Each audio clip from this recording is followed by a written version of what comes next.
Welcome to Safe on Deck. For episode 5, I sat down with Lieutenant Junior Grade Nathaniel Gallagher at his home in Savannah, Georgia. After graduating from Middle Tennessee State University in 2009, Nathaniel joined the United States Army and was selected to fly the then brand new UH-60 Mike Blackhawk helicopter at Fort Campbell, Kentucky. After completing a year-long combat deployment to Afghanistan, he next transitioned to the UH-60 Lima Blackhawk helicopter and was forward deployed to South Korea for a 3.5-year tour. Following his time overseas, Nathaniel was handpicked for the Direct Commission Aviator, or DCA program, and transitioned into the United States Coast Guard.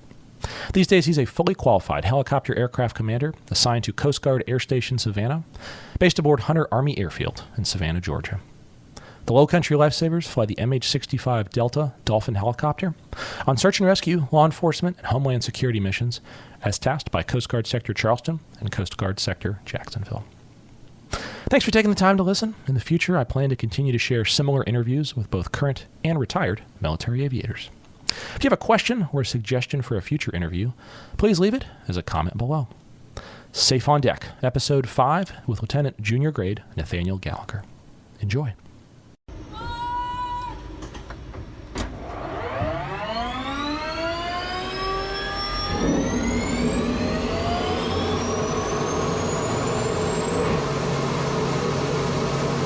Where were you born? So I was born in Winchester, Tennessee. Okay, like at the hospital in Winchester? Yes. Okay, but the family's always lived up in Grundy, right? Yep, Grundy County. So a little small town, Pelham, Tennessee. Okay. Just one of the smaller towns in Grundy, probably the smallest town in the actual county of Grundy. And born and raised there. Went through kindergarten all the way through 8th grade in Pelham. Then went to Grundy County High School after that. And then attended college at Middle Tennessee State University. Studied aerospace engineering technology there, and then from there went and joined the military. Okay, you got ahead of me a little bit. The one thing I was going to ask is, where was that initial exposure to aviation? Like first flight in an airplane, or do you remember? Like, was there a distinct moment that you were like, "Hey, this is what I want to do as a career"? I do. Okay. So I kind of think it was maybe when I was 8, 9 years old, somewhere around that time frame. We were coming back from a grocery shopping trip. My wife, my parents, and I. Okay. And there we saw they had blocked the road off, like firefighters had blocked the road off and stuff, and they said that the road is closed for a little while. There's a helicopter fixing to come in and pick up a patient and take him to the hospital. And so we sat there, we were like the first car in line because we just got there, and so we had a really good view of it. But yeah, we saw the helicopter land, pick up the patient, and then take off and transport them to the hospital. And like ever since that day, it was pretty much like, yeah, that's what I want to do. And like, so all of my goals and stuff, and been striving was, to try to do whatever I could to make sure I became a helicopter pilot, to be able to, do that career one day. That's awesome. Do you remember what kind of helicopter it was? I know it's probably a hard reach, but. Yeah, it was a Bell 207, maybe. 206, the air evac type? No, it was bigger than that one. It was the Life Force, Chattanooga Life Force. Oh, the 412s. Well, maybe the 412s. Yeah, the only reason I ask, was like I'd say back in the day. I'm not that old, but neither are you. But a couple of years ago, there used to be a lot bigger diversity of helicopters in Tennessee. I mean, 412s in Chattanooga, that's a big helicopter, especially for that mission. Okay, so that's what I was wondering. Yeah, that's really cool. Yes, that's what I saw land, pick it up, and ever since then, that's what I wanted to do. I've been trying to strive to do it. Did you have any exposure to aviation prior to going to college, or was that your first flight in an airplane? That was my first time in an airplane. Well, I take that back. So, Swanee, Tennessee, you've heard of that. I think you said you flew in there once. Yeah. During 4th of July celebrations, they would have ride-alongs for kids to go do fly in the airplane and stuff. Little pilots there would do that for you. And so one of the 4th of Julys, we went there, and I was able to fly in the airplane for that. Okay. Well, obviously a good experience if you continued on as a career. Yeah, it was. And it was really, very enjoyable getting to do that. And that's what I always wanted to do. And I actually got to fly in an airplane during that time. And yep, that's what I want to do. So it was really neat. Not really much about seeing the scenery or stuff, but I just remember, getting to fly in the airplane itself. Gotcha. It's a very good experience. So why'd you choose, and I guess I always say I need to explain acronyms, MTSU, so Middle Tennessee State University in Murfreesboro. Why did you choose the aviation program there? I mean, I know there's a couple across the country. Was it just close to home, kind of a good fit for that? Really, I didn't know about any of the other aviation aviation schools across the nation and stuff. And I knew that I'd seen I guess advertisements and stuff that MTSU had a aviation program and things. My dad went to MTSU too, so I had some family ties there at MTSU, and that's really I guess the only big factor of why I determined MTSU was just family, and it was close to home. I could kind of still be kind of close. And that's how I went MTSU. What airplanes do they have? I know the fleets have changed over the years. What did you train in? So my first class, theory of flight, we had to do a 5-hour, we had to fly in the aircraft 5 hours, and that was in a DA-20, a Diamond aircraft. And then I eventually, I studied the technology route. I didn't do pro pilot. But eventually I was able to, I asked them if I could, still get my private pilot through them. And they said, yeah, that's, as long as you're a student, you could. So I got my private pilot there at MTSU, and did that mostly training in a DA-40, a little bit bigger aircraft. Really fun to fly. I'm glad I asked. I had no idea that they ever had DA-20s. I thought it was all DA-40s, and then I think, Arrow and some other bigger... Yeah, Piper Arrows and the just Arrow, Seminole. Seminole, Piper Arrow. Seminole for the multi, I think. Okay, cool. How'd you enjoy those? Like you said, you got your private rating in a fixed-wing airplane there. Right. Was that a pretty enjoyable experience? Did it take a long time, or is it something you spread out over a couple months? It was about a semester. It was kind of designed that way to be a semester of flight school and stuff, and with kind of line up with the college credits and stuff. So it was over a semester. Okay. And the only reason I asked that, I have a friend. I won't mention his name, but he's asking recently about a relative of his, wanted to get his pilot's license, and he was trying to do it really quickly in a month or 2 months. I think there's places you can go do that. And I told him, dude, no, take your time. Yeah. It's an enjoyable thing. The more seasons you see, the more experience you get. Don't rush it, I guess is what I'm trying to say. Yeah. So cool. So when did you graduate MTSU? Do you remember what year? So graduated MTSU in 2009, I believe. 09. Okay. And I think that's probably the same year we met, either 09 or 2010 up at Tennessee Tech. But any good flying stories from MTSU going through the program, solos or cross country? Is there any fun stuff there? Not really that I have that stick out. There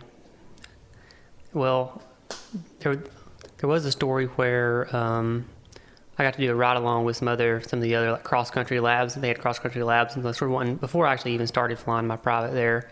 I was a dispatcher. That was part of my my school job. I had a scholarship through them, and I had to work 5 hours a week at some kind of school job, and so I was able to be a dispatcher, fueling airplanes and things like that. And so I got to know a lot of the instructor pilots and stuff throughout the time there. And another thing, as long as you're a student and in the aviation program, you could do ride-alongs, different flights and stuff. And so one time there was a group going out to Memphis, flying out to Memphis International, and we were going out there to get barbecue at Rendezvous, one of the really popular rib restaurants there. So we went there, flew out there, got ribs, came back, got in the aircraft, went to crank the aircraft, and the engine wouldn't start. So it was the starter was busted or something. So it was already kind of late at night. I had classes the next day, and it was oh, what's going to happen? And they luckily had another instructor fly out. They had to fly 2 other planes out. It was me and 2 other people in that aircraft. And so they had to fly 2 airplanes out there to get all of us and bring everybody back home. And so there was another instructor that left MTSU late that night, and I don't know, we didn't get back to 1, 2 o'clock in the morning, something like that. It was a late night. So really late night cross country. So that's kind of, I guess, one of my memorable stories about flying there, MTSU. It wasn't really my flight, but we called it the truck of shame in the TH-57. But you'd come home other than in an aircraft. At least you got to come home in an aircraft. Right. But okay, gotcha. So let's fast forward a little bit from there. I know you went into the Army, but I'm curious, when you were talking about different ways to get into aviation, why the Army? Why not the Air Force or the Navy or the Marines or the Coast Guard? I'm asking you that for a specific reason, which we'll get to later. But why the Army? Okay, so we're kind of back to kind of going through high school and college and things, and knowing that that's kind of what I want to do is fly aviation and be a medical helicopter pilot. So anytime I would have the opportunity to speak to medevac pilots, different firefighter functions or different 4th of July events, or sometimes there would be Air Evac would come, and they do always do a lot of community outreach, go to different type of events and things like that. And whenever that happened, I always went up and talked to the pilots and asked them what did I need to do I was in like high school, pretty much early high school career asking these questions. And most of them all said that they pretty much joined the military in order to, get all their ratings and stuff and get the flight time. Because whenever I was looking, they were like required around 3,000 hours of flight time before you could even apply in the state of Tennessee. And that was like an insurance regulation thing. So they wouldn't even hire you. You wouldn't even, put in an application unless you had that 3,000 hours of flight time. Just to be an EMS, HEMS, I think, is the helicopter EMS pilot. Right, exactly. Wow, that's a lot of flight time. 3,000 hours. And so pretty much every one of them had a military background. And so like, oh, okay, so I guess I'm going into the military, because like I knew that I had to get the hours and stuff. And so that was the plan, to go in the military with that. And so talking to the pilots, and then also kind of joining MTSU, I thought I wanted to go to college first to get my college out of the way, and I wanted to do whatever I could to make sure I had a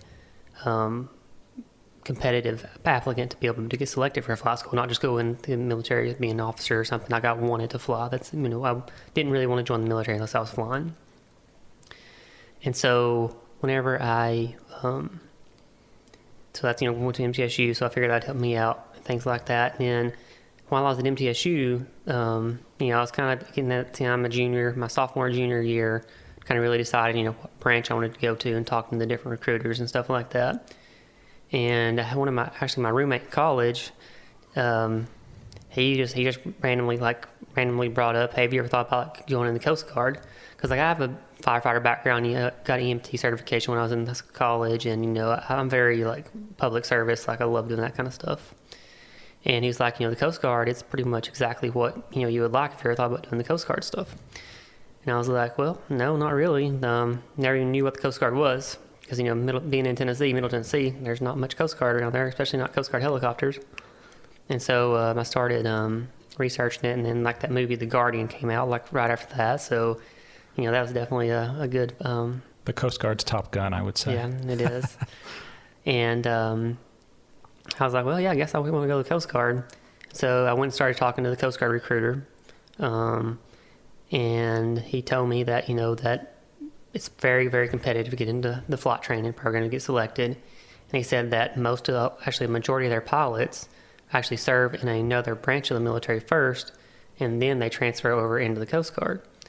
And I was like, okay, well, I guess I'll do that. So then I left there and the Coast Guard recruiting offices, and then I started going to the other recruiting offices. And I went to the Navy, Air Force, and Army and checked in with all of them. And the Army, they had the Warrant Officer Flight Training Program. And the program so for them, it's if you get selected for that program, you go in as a helicopter pilot. It's not like you don't go in and get transferred to some other branch in the military or things like that. Yet you go in there as a helicopter pilot, and if something was to happen during your flight training or during your schooling prior to becoming the helicopter pilot, there's no commitment to stay in the Army. You are released, and you can get out of the Army for that situation, things like that. So I was like, well, that sounds like a win-win for me. It sounds like exactly what I want to do. Go in as a helicopter pilot, guaranteed. And, made my decision. That's what I want to do. And then it was just after figuring that out, it was just waiting time to finish college, get everything done, and then start the application process to go into the Army. And so went to the Army and got selected to fly 60s, and flew 60s did my initial training in Fort Rucker, Alabama. And then after that went to Fort Campbell, and then deployed to Afghanistan there. And then came back and continued on Army career, and then go ahead and start talking about the rest of the career. Well, you can. I was going to say you skipped past some of the good stuff, so I want to jump back to that. What was cool. Did you have any exposure to the Army before Warrant Officer Candidate School? No, none. So what was that like from a straight civilian going into that process? Well, it definitely helped that I had college and kind of a little more, I guess, mature than what some of the other kids were and stuff coming straight in, especially during basic training and stuff. And I pretty much knew that we did our basic training, and then we'd be going directly straight to Warrant Officer School. So kind of knew that basic training was just kind of a stepping stone to get to the Warrant Officer program and things. So kind of press the I believe button and, hey, I know I got to get through this, but okay, makes sense. And then Warrant Officer Candidate School, any good memories from that? I have very few from OCS for me, but... Just a couple. It's all silly stuff. Nothing earth shattering. Yeah. I mean, it was definitely a tough course. We'll say that. Really? Yeah. Okay. It's lost a lot. You know, you're really in shape. You run a lot. Always going and down. You're down in lower Alabama. It's really hot and humid all the time. You're marching and running back and forth to class. Definitely a good weight program. What time of year did you guys go through? So I went through in July to August. Oh my God. Right in the hottest part. Literally the hottest part of the year. Yeah, August the 3rd is when I graduated. So June, late June, all the July, and a little bit of August there. Okay. So when you leave Warrant Officer Candidate School, CW01, am I getting the rank correct? Just CW1. It's just WO1. W01. Warrant Officer 1. Okay, so you're not a Chief Warrant Officer, you're a Warrant Officer 1. Okay, yeah, set me straight. Don't let me, no stolen valor here. Okay, and then you go to flight school and start training. So that was your first flight in a helicopter, right? Yes, it was. TH-67, the Creek? Mm-hmm. Okay, what was that first flight like in the mighty Bell 206? Just amazing that I'm actually doing it. You know, it's just couldn't believe that I was there. You know, it finally happened. Finally, everything lined up, and just amazing. Did the fixed wing time carry over in any way? Did it help you in any way on that first flight in helicopter? Maybe a little bit I mean, you had a little bit over your air sense, you know, a little bit more knowledge of, you know, the radio calls and stuff, talking to the tower and things talking about on the radio, the different, you know, just how the runways are lined, you know, set up and enter and exit traffic patterns and stuff like that. So that all helped out. Okay. You know, just the basic private pilot stuff that you learn in fixed wing. Same push, pull, power, aileron, elevator, rudder, that's totally different in a helicopter. It is, and I think so. If I can remember right, flying fixed wing, sometimes whenever you go into a turn, you sort of lead with pedals to kind of, you know, do coordinated turn. You don't do that, you know, you don't do that in the 60, or so you don't do that really in helicopters. And like, I know some of the instructor pilots, they know they said they could tell if you were a fixed wing pilot first because how you enter turns and stuff like that. So one thing I think you guys do differently in the Army that we do is a lot of your primary flight instructors are civilian. It's not all military guys. Is that correct? I don't know if there's any military in them, actually. I think they're all like they're Department of Army civilians. DACs, yeah, Department of Army civilians. Okay, so as opposed to like my first flight was with he's a Marine major, then captain, but a naval officer of some form all the way through. We had civilian guys in the sims, but not in the actual aircraft.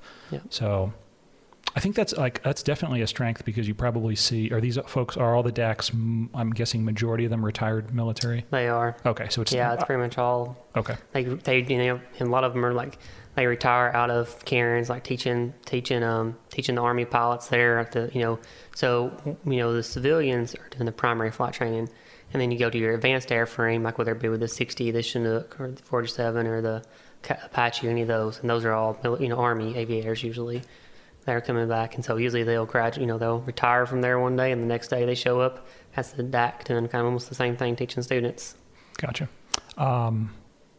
Any good memories, any fun flights going through is primary the right term for the TH-67? Yeah, it's primary. Okay, primary flight training. TH-67. Did you guys solo? We do not solo. You do not? So we called it a Brolo. It was you and another student, but it was still a solo. So they used to do that, and then they went away from it, and you only flew with an instructor. Okay.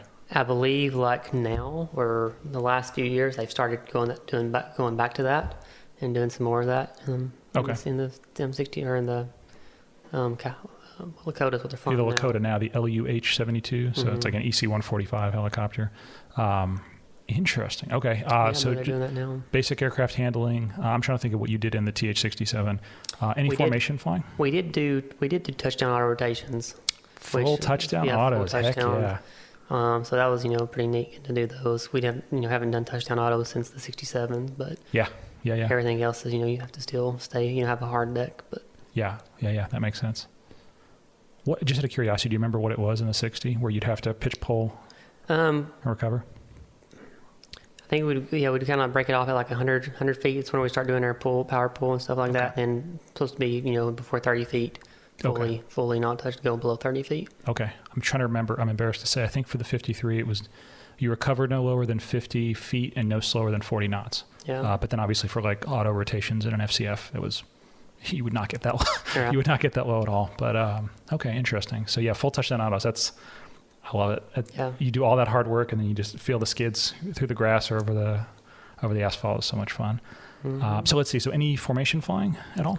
Not in the 67. Not in the 67. What about instrument flying? Did you get your instrument ticket in the TH-67? We did. So there's the basic TH-67s, then we went to the instrument phase of it, which was kind of a sort of a 67. It was like a TH, they called it TH-67 Plus. So it was just a little bit more. It had more of the avionics on there, like the GPS and stuff. And it was just the TH-67 was just straight steam gauges, no GPS, nothing. Just basic flying.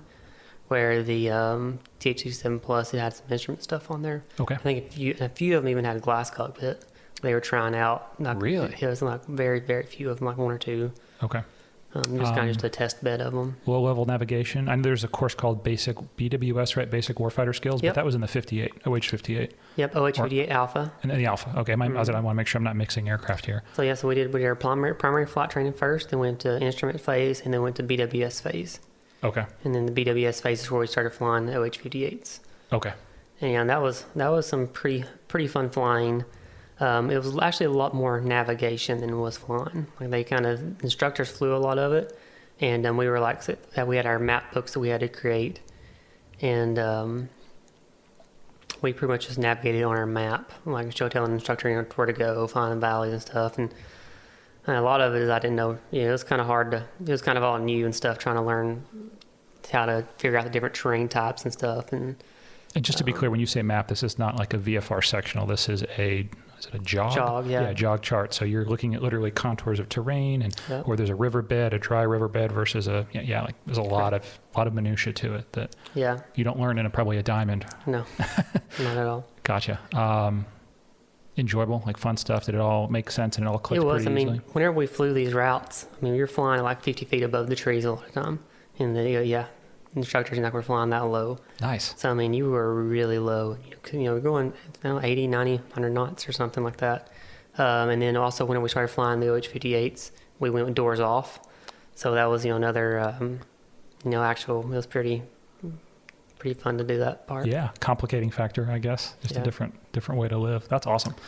Okay, so you lose your pencil out the window every now and then. Just flying, the wind catch it, or different paper stuff fly out, and it's like, oh, whoops. Yeah, and there's a tail rotor back there too, so you don't want too much to fly out. But, all right, cool. You already mentioned it. You went on to fly the 60 for the Army. What was the track select like? So 58 Deltas were gone, right? So I'm guessing Apache, 60, 47. Were those your three options? Whenever I was there, the 58s were still there. Really? Yeah. Okay, so that was still an option. They were still, in my Army time, they were still around for probably 4 or 5 years after I went through flight school. Okay. So how did it work? I know obviously every service does, aircraft selection a little bit differently. How did it work for you guys? So whenever selection day came, we were all kind of ranked up by Officer Merit List, OML. So it's it took all of the counts for like everything from our PT test that we had like in the Army. Your PT test score went for part of it, all the way up through your different grades that you got during the academic portion, just the classroom stuff, and then also your grades that you had whenever you were actually flying, check rides and stuff in the aircraft in the BWS and your instrument phase and your primary phase. So all those scores are all combined together, and you had a list. They ranked all the pilots in there from 1 to however 40 something I think was in my selection class. So on selection day, we all meet up in a room, and they put the number of aircraft and airframes and kind of locations of where the airframes are going to be going on a board. And they start at the top of the list, like the person that made number one in the number one rank and all the stuff, and like, all right, you're the first person. Go ahead, what aircraft do you want to choose and your location? And so we went through that selection just like that. And, wow. And there was also, there was another selection. There was a UH-60 Lima and UH-60 Mach. Okay. So there's two different types. Two different variants of the Blackhawk. Okay. There. And as I recall, you went on to fly the Mike model. I did. I'm guessing probably a little more. Well, actually, I don't know. Is it more sought after because it's all the Gucci avionics and all that, or do people want the Lima because it's a little bit simpler airframe? So whenever I went through the flight school, there were only three locations, maybe two, and the third one was standing up, that had the Mike model. Everything else was still flying Limas. Okay. And so whenever I went, most people didn't really want the Mike model, because they wanted to go certain locations and stuff. But Fort Campbell, back in Tennessee, it had the Mach model, so that's kind of what I wanted. I wanted the Mach model, and I wanted to be in Tennessee as well, so it was like a perfect situation for. And you had the grades to pick, so it obviously worked out. Okay, very cool. I know this is a broad question. I'm guessing not everyone was happy. Not everyone got what they wanted, most likely. But was it a pretty good split? Like, certain people wanted attack or certain people wanted lift. Does it kind of work itself out, or was it something where there were a lot of disappointed folks? The reason I ask that is Navy, it's very different. You put in your, I always tell people it's your needs of the Navy, your performance, and way at the bottom is your desire. So be ready to get any of the four. For us, it's only 4 options. But did it kind of work itself out, or was it a little bit, less fun than it might otherwise sound like? Yeah, so there were a lot of Apache slots that had to get filled. Okay. And so they only had, there was like 40 people in our selection class. They only had 40 spots to select from. So if there was like one Chinook spot, that's all they had. There were like 3 Mach models and maybe like, 10 of the Lima selections. Okay. And so, if you weren't in that top tier like that, like towards the middle to the bottom, if you're pretty much going to get either OH-58 or an Apache. So there was they didn't have a choice. And then there towards the end, it was only Apaches left. So the last third of the class all got Apaches. And you're just choosing location at that point, basically. Your airframe, but okay, interesting.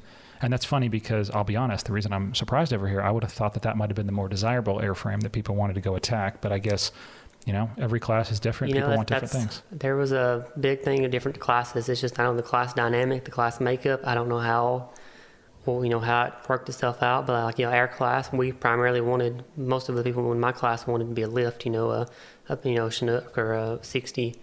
And not many people wanted to be attack. And then 2 classes behind me, had some friends that kind of went through and was kind of, heard about them. Pretty much the majority of their class all wanted to be attack or, Kyle was and stuff. And it's really funny how the different dynamics of the class work out and what the people want. And it's also entertaining to me how very binary the military is. It's either 0 or 1. It's either we have a ton of slots or we have no slots. We can't open it like a valve. I guess it's either 0 or 1, ton of it or none of it. So interesting. Okay, so number 1 choice, number 1 location. So it worked out perfectly. Me, it was perfect selection. What was it like learning the Mike model Blackhawk? And I guess the big thing I'm asking is the the Diamond was. I guess there was a glass cockpit in the DA-40, right? It was. But CH-67, all steam gauges, OH-58, all steam gauges. Yep. So the only helicopter time you have is in those antiquated, I say antiquated, that's what I fly, steam gauges. But all steam gauges, and then now you jump into a Mike model Blackhawk, which looks like I'm not going to say an iPad, maybe an Atari, but an incredible, beautiful display. Yeah. What was that transition like for you? The glass cockpit, like I said, since I flew in the Diamond, it was not that bad. The inside of the aircraft, I picked that up really easy. It was not a factor.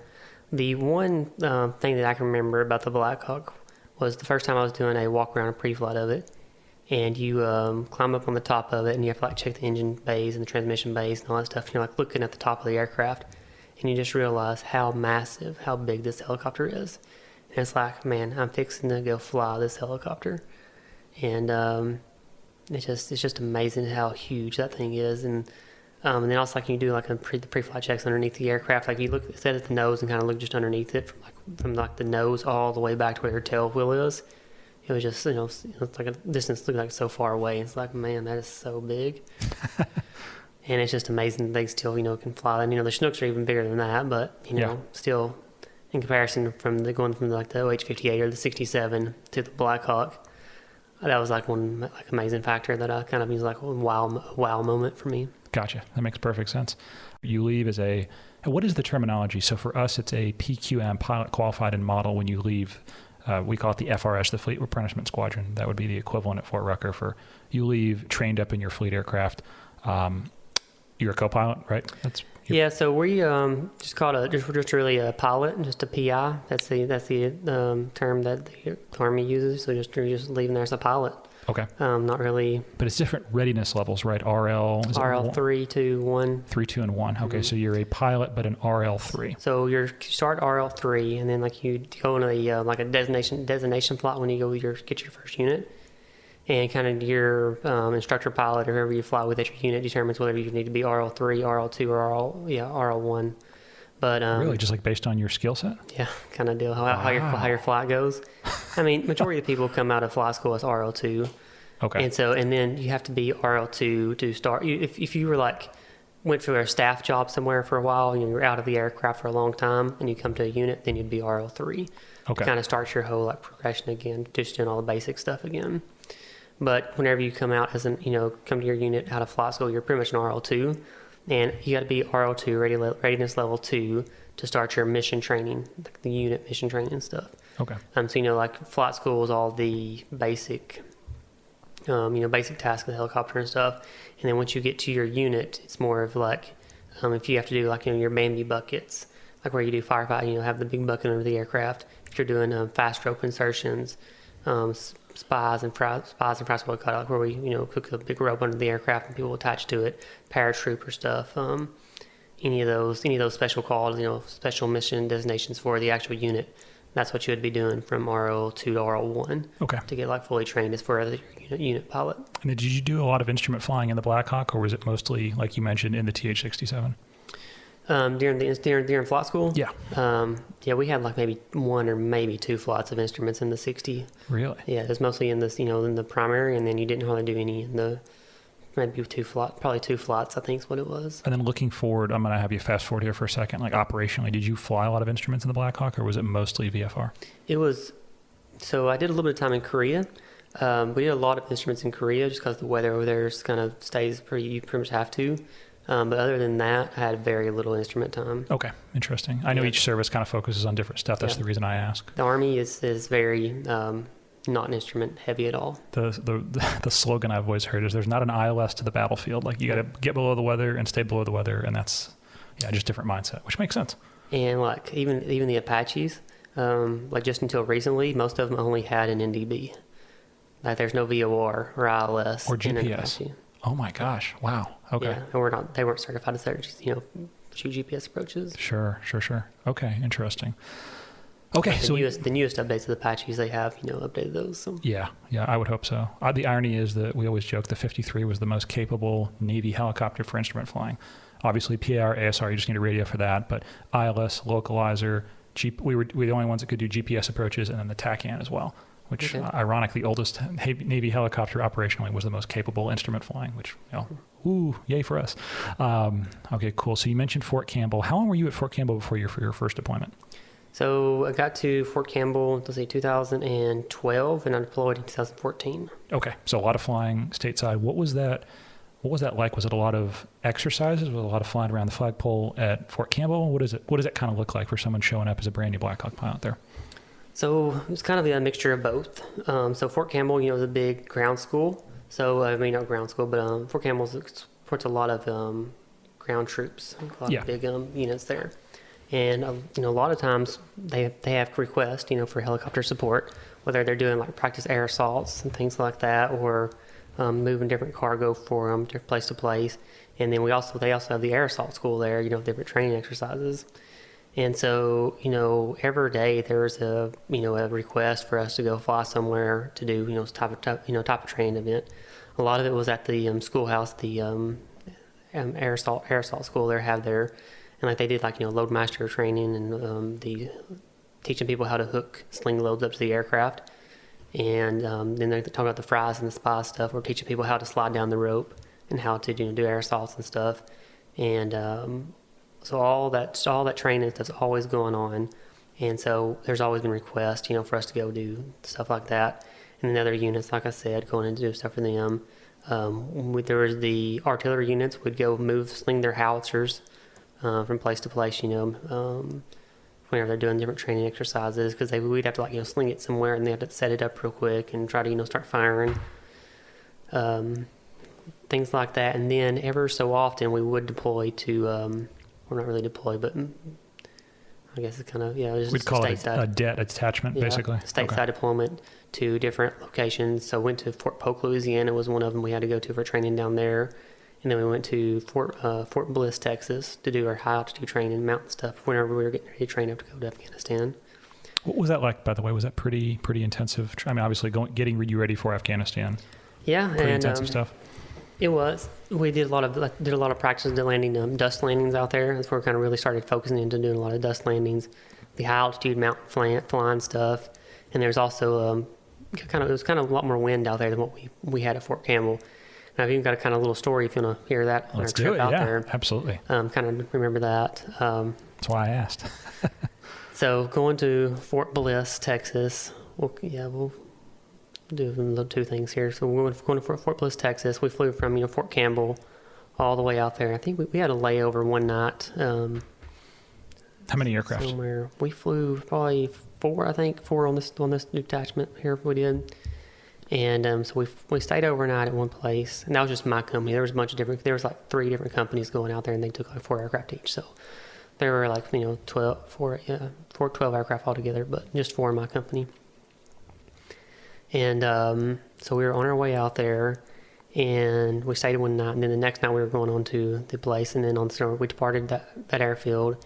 And on the way there, weather was kind of starting to, the clouds and ceilings were coming down a little bit.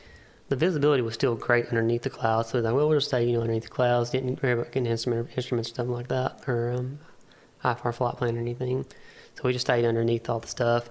And the weather kept coming down a little bit. And then as we're going, somewhere in Texas, we encounter a windmill farm. And there were, we just come straight up on it, and there's windmills from as far as you can see to the left, as far as you can see to the right. And their blades were flying, kind of touching the clouds as they were turning. I was like, well, can't really go over top of these windmills here. We're like, well, looks like there's enough room in between them. And so we're like, well, yeah, I think we can fit through there. And so we just take off and fly straight through this wind farm. Like these windmills, these huge windmills on either side of us, churning in the wind and stuff. And so we just stay under the clouds and stay in between all the windmills. Luckily we made it because, luckily the windmills didn't turn on or something. But Yeah. Were you left seat, right seat? Were you aircraft commander that day? I was not aircraft commander. No, Okay. I was flying the aircraft, but And you weren't. You say in a formation of 4, you weren't like in Blue Angel close tight formation. You guys were spread out. You had a little bit of flexibility. Yeah, we definitely spread out once we saw the weather coming in and stuff. And there might have been a few little rain showers in and out, but mostly just the low ceilings coming down. And just as far as we could see left and right, just saw windmills. And we saw it then we put our VFR sectionals, and 1 or 2 people had iPads at that time. This was before iPads were really in ForeFlight and things were really widely available. But then they put it up on the map and stuff. It's like, looks like we can make it through it. It wasn't too much further. And so we flew through the wind farm and made it, eventually made it to our location. And then we get to Fort Bliss, and it was a pretty strong, pretty windy day, pretty gust of wind and everything. And I was taxiing, I was on the controls, and this is the first time I've really been in that strong wind. And I went to make a pedal turn, and as I was doing my pedal turn, just like normal, like I was doing Fort Campbell or something, but we were pretty light on fuel. Our back end was really pretty light. I made that turn, and the wind hit the turned into the wind, and our horizontal stabilizer, on the 60 we're ground taxing, it's all the way, trailing edge down. Edge down. Yep. And whenever it hit that big gust of wind, it just kind of pitched the nose up really Nose forward. Yeah, just kind of pivoted on the mains on the wheels. Yeah. And we were almost looking like we were fixing to hit the ground or something. And we bottomed out the collective, trying to pull the cyclic back to try to make sure we didn't hit the ground. But it was just one of those another factors, good learning thing. Taxing in heavy winds like that. Where with Fort Campbell, we didn't really have any strong winds like that, sustained 25, 30 knots, whatever. It's In retrospect, what could you have done differently? Just maybe been more aware that the winds were there? I probably had a little more collective pulled in than what probably could have. I probably could have had the collective out a little bit more. Okay. Or, our power. So I probably had a little too much of that pulled in, thinking back about it. I was a pretty new pilot at this time. I think I've been flying a year and a half, something like that. So. And I'm guessing the aircraft commander probably came on the controls very quickly thereafter to help you. Yeah, that's awesome. And so that was definitely a memorable story about them. Yeah, I bet. Okay, cool. I already alluded to Afghanistan. Where in the country did you guys go when you deployed? So we went to RC East, so it was stationed at Bagram Airfield. Okay, and I already jumped past it too. I know the Black Widow logo. I'll never forget that. I think you had the shirt on tonight, actually. Yeah, What's the name of the unit, the squadron? So I was in Charlie Company 4101, and we were in the 159th Combat Aviation Brigade. Okay. And Charlie Company Black Widows. And just to be clear, Mike model Blackhawks, but then what other aircraft were part of that deployment with you? In Afghanistan. Yeah. So we were in the Mike models, and there was also Limas there. They flew. We were kind of attached to a VIP unit for a little bit, and so the VIP birds were all Limas because they didn't have the configuration change yet for the Mike models to put the VIP console and things like that into the Mike model aircraft. VIP console. I'm just guessing nicer seats, basically, maybe like air conditioning. I know nothing about it. No air conditioning. Still none of that. But seats are pretty much the same, but they have like these consoles, like a radio stack console, where it has like multiple radios that they can do. It has the SATCOM, everything in the back that the the general or whoever, the commander, can sit in the aircraft and listen in on all the conversation or interesting. Kind of command the troops from the air. Okay. Things like that. Gotcha. Any 47s or Apaches or 50 Deltas? There were all the above. There were 47s there that did some stuff. We didn't work very much with them. They kind of just did a lot of big troop movements and stuff throughout the country. Okay. And we mostly just did a lot of the VIP movements, and then we also did like ring routes, flying. We just fly from base to base, picking up people, dropping off people, just trying to get them back to Bagram to if they need to, or go from Bagram to the outline bases. What kind of an op tempo was it? Was it pretty busy? Was it a lot more flying than when you were stateside? Very consistent flying? A whole lot more flying. Yeah, we flew. Pretty much flew every day. You had one day off, so you worked 6 days. 6 days pretty much straight. Get like one day off a week, and whenever you flew, a lot of times you would take off that morning. And sometimes you would not turn the aircraft off until you landed that evening and kind of bagged out. So there are a lot of 6-hour, 7-hour days of flight time. Wow, that's got to drain on you after doing 5 or 6 days of that in that heat. It does, and it really does the first, first month, 2 months that you're there, but then you kind of just get in such a rhythm that you get used to it, and you don't really even know. You definitely lose track of days, though. Like, you don't know what day of the week it is, kind of deal, because everything's like the same thing every day. Groundhog Day. Yeah. It is. What time of year did you guys get there? So we got there in January. We went through January through I think October is whenever we came back. Wow, so not quite a year, but still, that's like 9 months. That's a long time. It might be a silly question. Do you guys bring all your aircraft with you and then bring all those same aircraft home, or do you just rotate people in and out and the aircraft stayed the same? It's a little bit of both. It's kind of there too, a little bit. So whenever we deployed to Afghanistan, we fell in on aircraft there. So there were already aircraft there and stuff. However, the aircraft are kind of on a maintenance cycle, and they can only stay in country for so long. All the aircraft that we had at Fort Campbell, other units came while we were deployed. It came and picked up those aircraft and flew them back to their base. Whenever we left Afghanistan, all those aircraft that were there, it was their time to leave country and go back to the States to do all the overhaul. And so they actually left with us. So we fell in on aircraft, but then they came back with us. Okay, that makes a lot of sense. Tell me about Afghanistan, because I've seen photos, I've seen video. I think probably most people that will hear this, that's all the only perception they have of that country. But you were there for almost a year of your life. Yeah. What was it like flying in Afghanistan? What was it like flying in that part of the world? Yeah, so one thing that was very shocking is that, you kind of think about Afghanistan and think about, seeing the stories of it and stuff. You think that it's just all of it is, the entire thing is like a third world country, and they don't have, normal stuff over there. When we got there and we started flying around Kabul, which is like one of their major cities there, it was really eye-opening to see how much of a major city that is, and how there's so many tall buildings there. It's like a major city, what you see in the States. So that was very eye-opening and shocking to see something like that. And another thing that was kind of neat was, we were in RC East, which was the mountainous region. And if anybody was to ever go in there and build that place up, that would be like an outdoorsy person's mecca. You could do mountain biking and probably even some skiing and stuff because there's quite a bit of snow there comes, especially in the mountains. You could do skiing. There's all kinds of rock climbing you could do.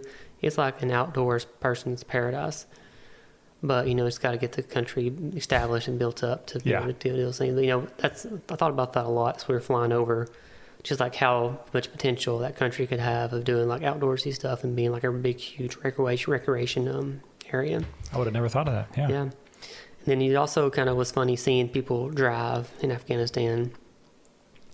So I guess their roads are they have roads, but they're sort of all flat. There's no shoulders, like no drop off, kind of you're driving, you're just kind of driving, on a flat road, flat piece of ground. A lot of times people see people drive, and like how we would a lot of times, pass people on the left side of the, getting the passing lane or getting oncoming traffic lane. They would just kind of whip out on the right side and just pass them and then get back over in the road. It's like there's no, no shoulder, no drop off, anything like that. It's just all flat. I mean, the roads are marked, but it's still just all flat beside them. They just go out, cut out in like the hard packed sand, dirt stuff, and fly by the other cars, and it was pretty wild seeing them drive out there. Big performance bite with the aircraft. I mean, obviously you're flying up at a much higher elevation. Was it something very noticeable? You're watching your power at all times? Not really. No. Really? No. The 60 was an amazing aircraft, and it didn't really even. There was hardly any ever time that really concerned about it, really. Watched it and stuff. And you're not flying single ship, you're flying with other aircraft, so I'm guessing pretty much every flight is a formation flight. Is that an accurate statement? In Afghanistan it is. Everything's flights, at least 2. Minimum 2. Okay, cool. Yeah, I'm going to say maybe the wrong word is jealous, but I'm jealous, like experiencing that part of the world and flying in that part of that time, because that's not something that Americans will probably experience again, or at least in the same way for for a while. Yeah, it was very very eye-opening and like rewarding getting to go over there and see see that stuff like that. Yeah, for sure. So almost a full year over there, back to the U.S., and then where'd you go next after you got done with that first initial tour? So after that, then I got orders to go to South Korea. Okay. So I went from Fort Campbell, orders, South Korea, and was there about 3.5 years in South Korea. How did that process work, by the way, talking about getting orders? Is it something where you can kind of put your preference in, hey, I'd like to go to this location? Obviously, you're going to still fly a 60 Mike model helicopter, but how does that work? Just like, hey, here are the places I'd like to go, and then the Army puts you where they need you? In the Army, whenever I was going through there, we did not get selection at all. There was no selection at all. Okay. You just went wherever the Army sent you. Wow. Okay. And even so, staying Mike model was not a requirement. So whenever I left Fort Campbell, I went to fly a Lima unit, Lima Blackhawk. There were no Mike models in Korea yet. Okay. Gotcha. So, did you have to go through a T course, I'm guessing, or transition course? Nope, just there at the unit, because whenever you're in flight school, you kind of get Alpha Lima certified before you start your Mike model training. So you had that, you had that certification, even though you only flew it just a few times in flight school, and you hadn't flown it in hadn't flown the Lima in 4 years, I think is what it was. You go back to it, and then some of the RL designations earlier. So we went and it was designated RL3 because it'd been so long since I've flown a Lima. Sure. To get all the basic training and stuff, and just did that with unit instructors to get trained up to. I'm going to use the word regress. Was it a regression going from the Mike model back to the Lima, going from that Gucci glass cockpit back to more of a steam gauge cockpit? Was it tough? The going from the glass cockpit to the steam gauges. It wasn't too hard of a transition, and I mean, it's kind of, your gauges are your gauges to just kind of see what, kind of give you the information the helicopter's providing. What was the more challenging or the more unpleasant thing is the Mach model, we had a moving map in there. So we had the moving map, ready to go, showing us a more situational awareness, where we're at and things like that. And the Lima, we didn't, we lose that. We don't have that. So that was one thing. And then also the Lima has no autopilot. Everything's just hand flown. There's no flight director modes or anything like that. Everything's you're just manually flying the aircraft. Because there got to be trim, right? Yeah, there is trim, but you got to trim it up. Yeah. And it doesn't always hold. It'll start creeping one way or the other. The collective will start coming up, coming down as your longer flights, and even you crank it down with the collective. The trim wheel. Yeah. Putting friction on it. Friction stuff. So it'll eventually come up or come down and kind of just vibrate, and then the cyclic will kind of eventually hunt if you don't touch it. So you're always wearing that, but in the Mach model you had a full flight director with all your modes and stuff. So you really miss that. And then the moving map. Those are the big things. Well, you know, weather steam gauge, just the glass, and that wasn't a big deal, but the other was. And I cannot think of two environments that might be more different.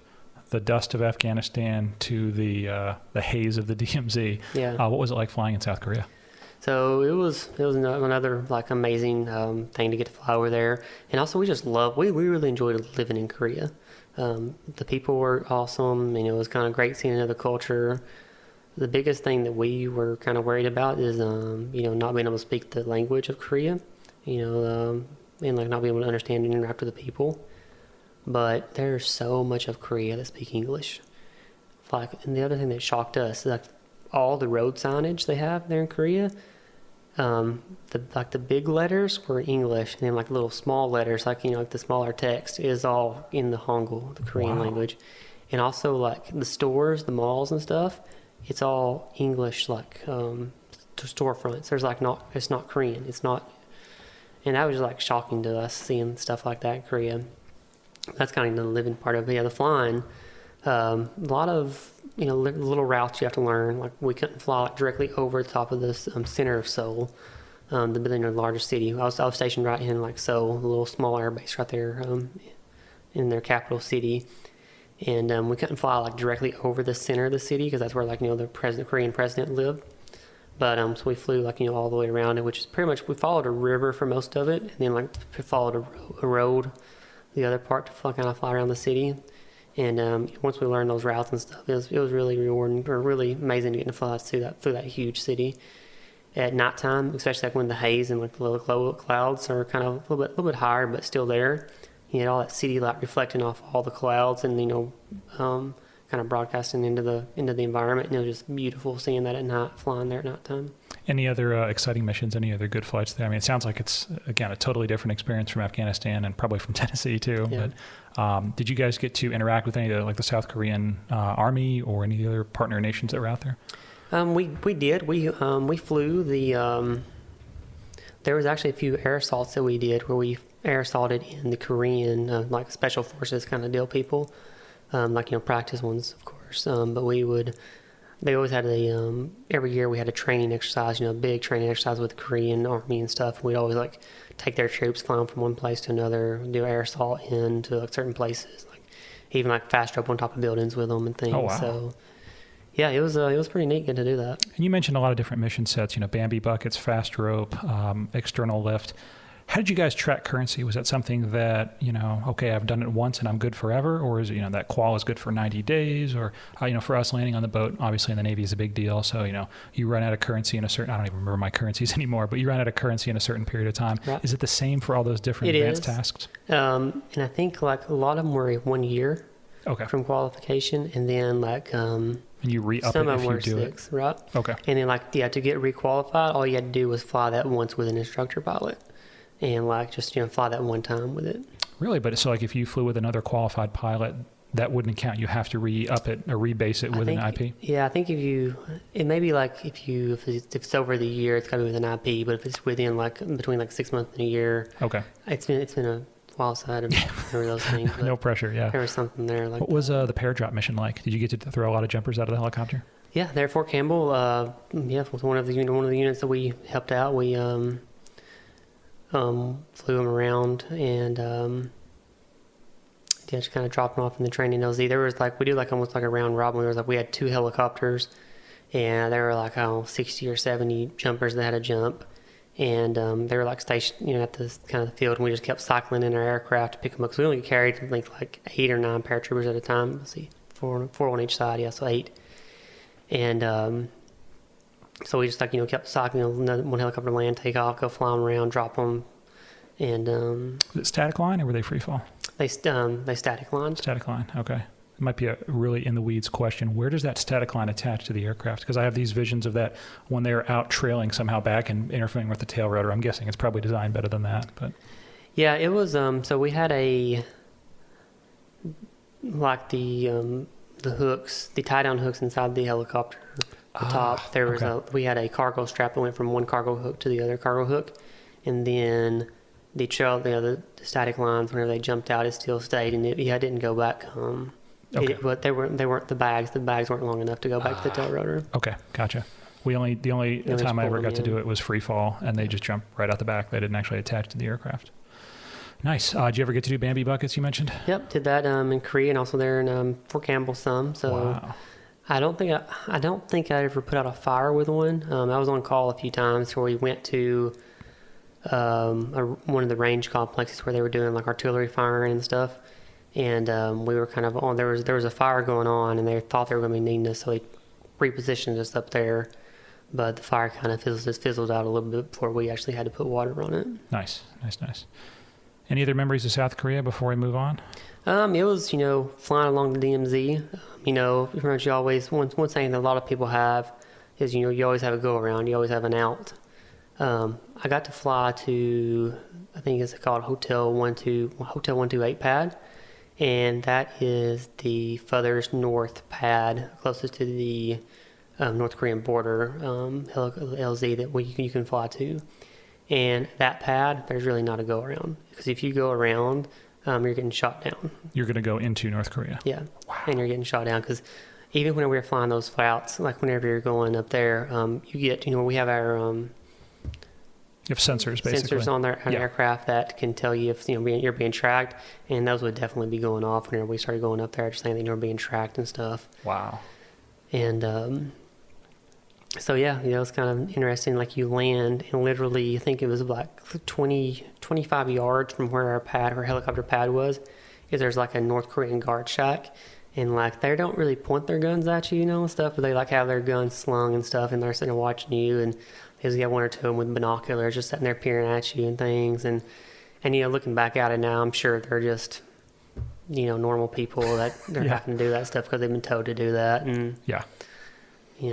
But I will say this without saying anything that I shouldn't. It is always entertaining to me to hear people on certain news channels give a lot of insight. I'm using big air quotes here. Insight into what hostile act, hostile intent, and all that stuff is.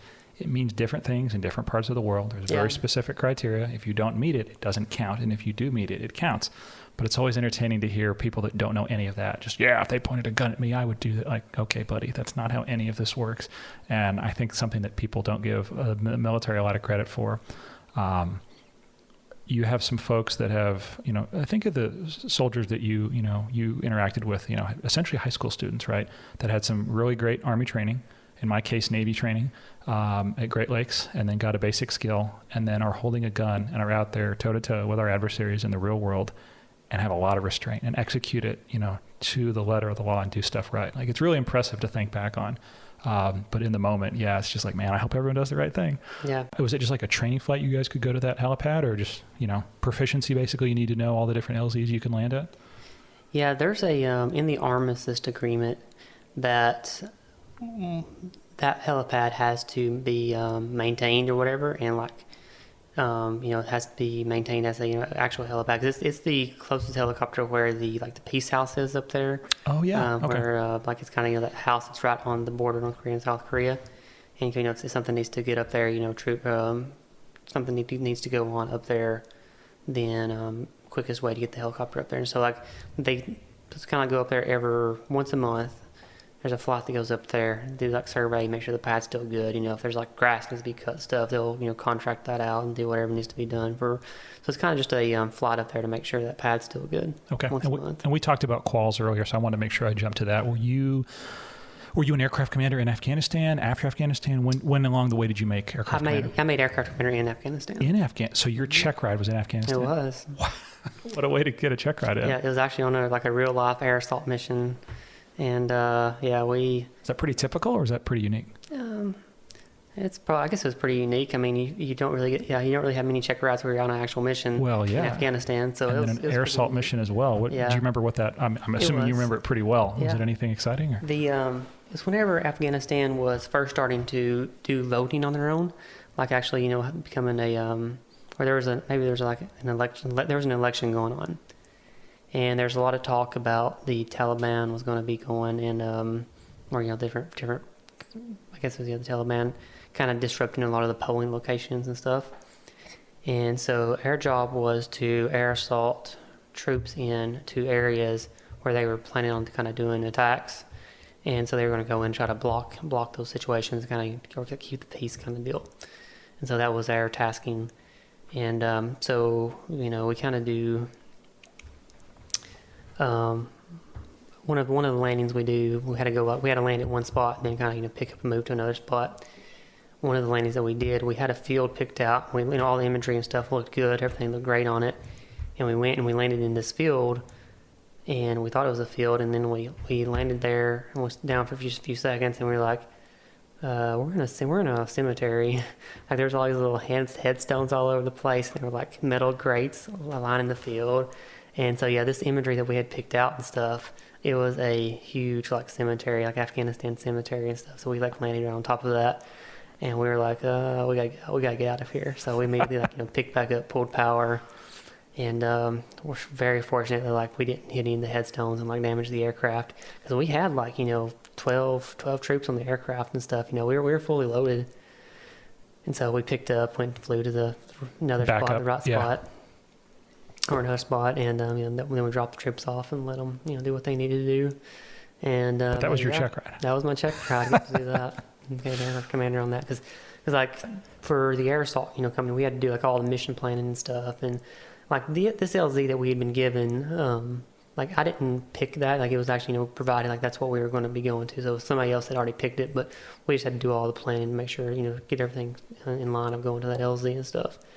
Yeah, that was my check ride, my aircraft commander check ride, make sure everything's good to go. And yeah. Well, I'm betting, especially in a combat zone like that, a lot of thought goes into where you're going to land. You're not just going to, that looks good. There's probably a litany of considerations to not even just talking about the wind and the terrain and what's on that terrain, and Yeah, and most of the times, during these level of stuff, that we're really not the one. So a lot of times we're not even the ones picking the LZs. And the Exactly. LZs are picked by somebody else.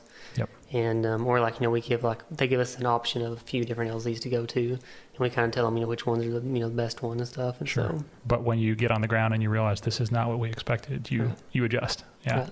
Cool. Okay. Sorry. I know I'm jumping back and forth, all kinds of stories, left, right, and center. South Korea is when you put your packet in, right? Yeah. So we'll kind of go back a little bit to before I even left to go to Korea. Okay. So I knew that. So we're talking about my packet to go to the Coast Guard. Absolutely. So for that. So all along I knew I wanted to go to the Coast Guard, and so I joined the Army, and I knew that I had to do, I think it was 8 years in the Army before I was eligible to get out. It was 6 years after flight school. Okay, so wings plus 6. Mm-hmm. Okay. So that's what I have in my contract. And so, getting closer, talk to the Coast Guard recruiter, and then, I was kind of waiting for that. And, kind of getting close to time, trying to think about, ways to figure out what the packet needed to be and stuff. And I was on my way, I had to go to, I was at Fort Campbell still, but I had to go to Fort Rucker to become a safety officer, one of the tracks that we had to do before I went to Korea. And so I was on my way to Alabama to do that, back to Fort Rucker. And we were at I was at a Chick-fil-A getting a lunch on the way, and there was a guy in front of me, and he was kind of military style, short hair and stuff, and then I was same way in line, and then there was this older lady behind me, and she started talking to both of us, and hey, you're in the military and stuff, and because I think there was a military base close to where we were at. But just to be clear, neither of you were in uniform. This is just a friendly lady at Chick-fil-A. Yep, okay. Exactly. And I didn't know him, he didn't know me, none of that. And so she started talking, doing a small talk, and I told her that I was, going down to Fort Rucker, flew helicopters, and then he kind of told her that he was in the Coast Guard, he was a Coast Guard pilot and stuff. And I was like, oh, really? So Tell me more. Yeah. So I started talking to him some, and found out that he was a UH-60 pilot, a Kiowa pilot, and he direct commissioned over into the Coast Guard. And so now he's flying Coast Guard and stuff for helicopters. And I was like, I need more from can I get your number and stuff, and maybe talk to you later and things like that. Because he had his family there with him and stuff. I didn't want to bother him too much, but he offered give me his DCA packet, and so he gave me his packet. So I started combing through that. I was there for the Army training school, but I was looking more into that and talking stuff, and then talking so I went talking to recruiters and trying to figure out my timelines of when I get out of the Army and then going to the Coast Guard. The Coast Guard, the packet that I wanted to do, you had to have less than 10 years of active service in to be able to do the transfer over. And then like looking at my time in the Army, it's like it's going to kind of be pushing up right next to it. I'm trying to talk to the branch managers of the Army, like, when I can get out. And I had to get a conditional release, I think DD 214. I don't remember the numbers, but it was a conditional release saying the Army will release me. Well, during that time, the Army was kind of still starting to hurt for pilots, and the Army said that they would not sign my conditional release until my actual full term is up. And so I had to, kind of adjust those numbers and make it kind of line up with when the board for, the Coast Guard selection would be. And so I ended up extended in Korea 1 year to kind of better line up that stuff. And then I went and, talked to the Coast Guard and figured out how soon I could get into the Coast Guard from being out of the Army. Figured out which board packet I needed to be on, which board panel I needed to be in. And so, I did all those lining up, and then it lined up, when I was still in Korea. And actually worked with a Coast Guard recruiting station out of Hawaii, because that was the closest, Coast Guard recruiting station to Korea. And so one of the, I guess in kind of the December before my board, I had to actually go to Hawaii, do the Direct Commission Aviator board, meet with some of the pilots and stuff. And like they did an interview board with me and stuff. Met with the recruiter, did all the signing documents and things. And then actually I had to do a flight physical in the Coast Guard to be able to... How different was that from the Army flight physical? It's the same. Okay, pretty similar. Yep, same DOD step. Okay. Same. It was we had to do the Class A, like the initial entry flight physical. So the same thing you probably did too as well. Just everything. Sure. The reason I'm wondering, I'm going to ask a very specific question, but I know vision, for example. So I track this very heavily because my vision is not 20/20. So like in the Navy, you've got to be 20/40 correctable to 20/20 prior to winging.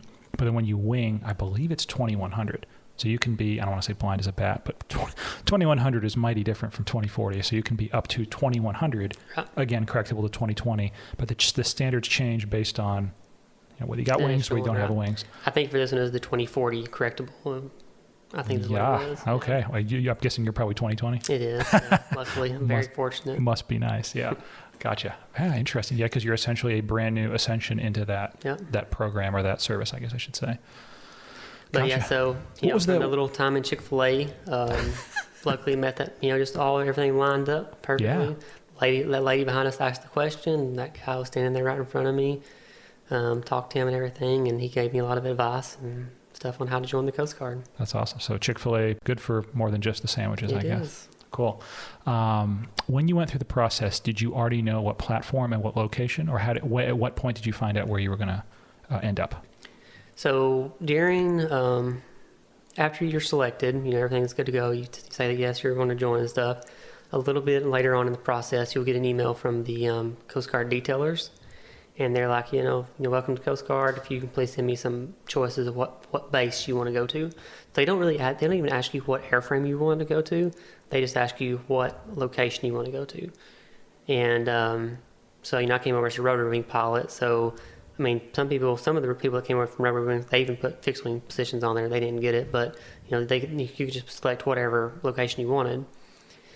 And so for me, I placed all of the 60 bases on my list, and that's all I sent them. I didn't send any 65 bases. And I got an email back from the detailer, and she said something like, with over 80% of the Coast Guard being 65s, I need you to put a few 65 bases down on your list as well to help out. Okay. So I did. Nice way to say that. Yeah. So then I put about 4 or 5 65 bases at the end of my list. Behind all the 60 bases. Because, I've flown the 60s, for 9.5 years. Very comfortable in that airframe. Yeah. And so I then, got the email saying that I was going to Savannah, Georgia, which is fly 65s. Perfect. And that's where you are now. And 65 Delta, correct? We are. Okay, cool. We are supposed to go to 65 Echo in October, starting in October, which is so right now the Delta is still all still all steam gauges, and then the Delta is going to be full glass for the Echo. Okay, so I'm guessing Delta, and you might not even know this, but Deltas go back to E-City. When they go through refit, they come out as an Echo. Is that kind of the construct? Because we're not building any more Dolphins. Correct. Aerospatel. I can't pronounce it, but yeah, they're all We have what we have, and that's it. Yeah. And one of the coolest things, I don't know if you've been to the, I think ALC, Air Logistics Center, Elizabeth City. We would go down there to FAM all the time in the 53. I've seen, I mean, it's just bones. It looks like just the bare bones of a 65. No engine, literally just the bare frame of a helicopter blasted down to polished aluminum, and there's no engine, there's no rotor frame, just that. And they build essentially a brand new helicopter around it. It was very impressive to see what came in one door, what went out the other door. So some very talented folks there for sure. Okay, cool. So the 65, you mentioned the 60. The Coast Guard has the MH-60 Tango, right, which is a former, and I'm going to butcher this, I apologize in advance, right? They're not new build. They're old Navy 60s that are rebuilt as Tango model. Tons of gas, right? Really powerful airframe, great sensor. And then the 65 is kind of it's a Dolphin. That's what I think of when I think of Coast Guard aviation, honestly, because like you said, there's so many more of them out there in the fleet. What's the big difference, though, as the aircraft flies, as it's maintainable? What were, I don't know, some chief differences you saw between the two? They sound different. I know one thing for sure. Yeah, so the 65, it has the Finistron. So that's a big part of the unique sound. The enclosed tail rotor back there. Tail rotor. Yep. So that's the unique sound of kind of, everybody can call it like a lawnmower. Okay. That's kind of what it sounds like flying over. If you talk to people and like we're kind of the handling qualities, think of a 65 as a sports car. Okay. Because it's very quick, very responsive. You can put a cyclic input in, or input in, and it's like an immediate response. Where your 60 is more of a little bit slower response. You really got to put that cyclic in before you make kind of bites the air and makes the turn. Retractable gear, right? Yep, retractable gear on the 65. And so it's the 65 is considered a short range recovery helicopter. Okay. It's designed to be kind of only go out. Our max distance we kind of go is about 100 miles offshore. We can't do anything above that 100 miles offshore to get out there, do the rescue, then come back. Anything above 75, so we're kind of really doing some good planning and stuff at 75 miles. But anything kind of there. Other little pilot stuff that's kind of interesting to me. You have a radar, right? So pretty good weather radar, very capable.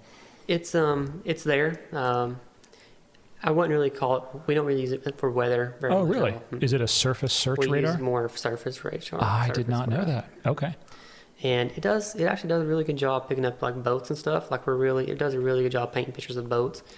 It's supposed to be able to like pick up a person in the water or like a small kayak.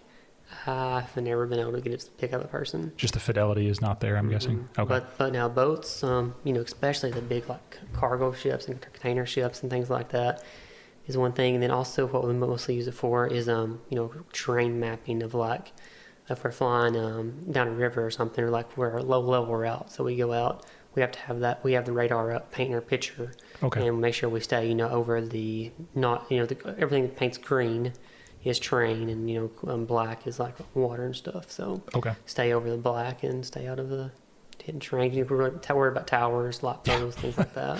Oh yeah, absolutely. Lower, slower land in a field only works if you land in the field. Right. But yeah, those obstacles are down low for sure. Nice, scary when they pop out of the clouds. Yeah. But I mean, it does have the weather radar function on it. But it's just not very reliable. We don't have it doesn't paint a good enough picture for that. Well, it shows you how little I know. I just assumed it was a weather radar. I had no idea it was a surface search radar, which makes plenty of sense. Retractable gear. Would you always cycle the gear? Is it just a? We pretty much always do. As soon as we take off, we pull the gear up. It actually gives us about probably 2 to 3 knots, 3 to 4 knots sometimes. Faster speed whenever we pull the gear up. So it's we need a little bit of help, a little bit of less, a lot of less drag down there. Single pilot aircraft, which I did not know until you told me that today. Yeah. So once you become what's called, they call it a first pilot in the Coast Guard. Once you become first pilot, you can actually take the aircraft on a day VFR training flights by yourself. Wow. Yeah, so like you're at 400 hours, 500 hours in the airframe, or you're actually just your flight time, and you take the aircraft out flying by yourself. Wow, but that was a cool feeling. It was, having never soloed, like you said, in the 67 or in the Blackhawk. Correct. So I'm guessing minimum crew, one guy up front, one guy in the back. It is. So not quite a solo, but I mean, it's solo up front. You're the man. Wow, that's awesome. Floats. Now, I'm going to butcher the term, but it has an airframe float system. What's the actual terminology for it? Oh, we just call it the floats. But so it has 4 like big airbags kind of deal. So think about the airbags kind of in your car, big balloons.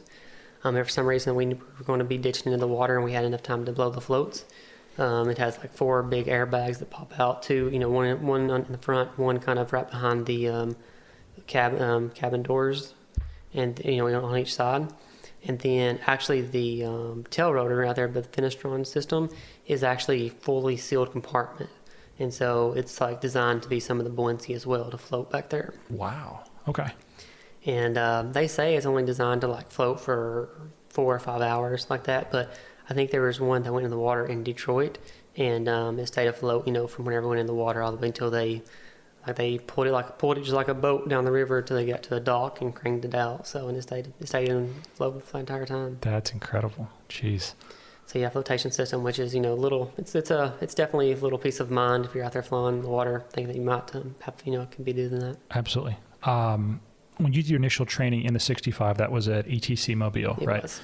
What was that transition like from an Army aviator? I'm going to call you a naval aviator because you are a naval aviator. Army aviation and naval aviation. I know my side of it. I don't know both, and I think it's really unique that you've gotten to see both. Maybe not that early on, but are there big changes or big differences? My guess, uneducated entirely, is maybe a little more instrument emphasis, probably on the naval aviation side, because that's what the mission calls for. Any big differences you could see between the two? The biggest, one of the some of the shocking stuff that still kind of blows my mind now is how much. So yeah, more instrument stuff there too, but just the actual process of just like showing up for a flight and taking off. So in the Army, it's very do risk assessments and stuff like the day of. So you got to do your risk assessment, everything done, your full flight plan, and you got to take it and get it. So it's already on your flight's already on the flight schedule. You take it and then take it to a briefing officer. So like one of the tracked officers has to like brief your plan, make sure everything looks good, do all the calculations, make sure make sure you're covering all the risk. Then you have to, after all that, and then you have to go talk to the CO, get commander's approval to go fly the helicopter, fly that mission that day. And you have to do all those steps like on the day of prior to flying, and then you also have to go get the weather brief. The Army has weather squadrons attached to each unit, each aviation unit, so you have to go get a weather brief from the weather guys to make sure everything's looking good to fly. In the Coast Guard, if flight's on the flight schedule, it means you're approved to fly that day, and you're a pilot, and you make your own weather judgment calls. You look at your own tasks, you look at your own METARs. If the weather looks good to you to go fly, then you go fly. It's just so different of that process of just between from showing up to getting off the ground and going flying. Yeah, so the Coast Guard's definitely more kind of freedom to do what you want to do, your own mission plan. So whenever we show up and we're on the schedule for a flight, there's not really sometimes we just have regular training flights.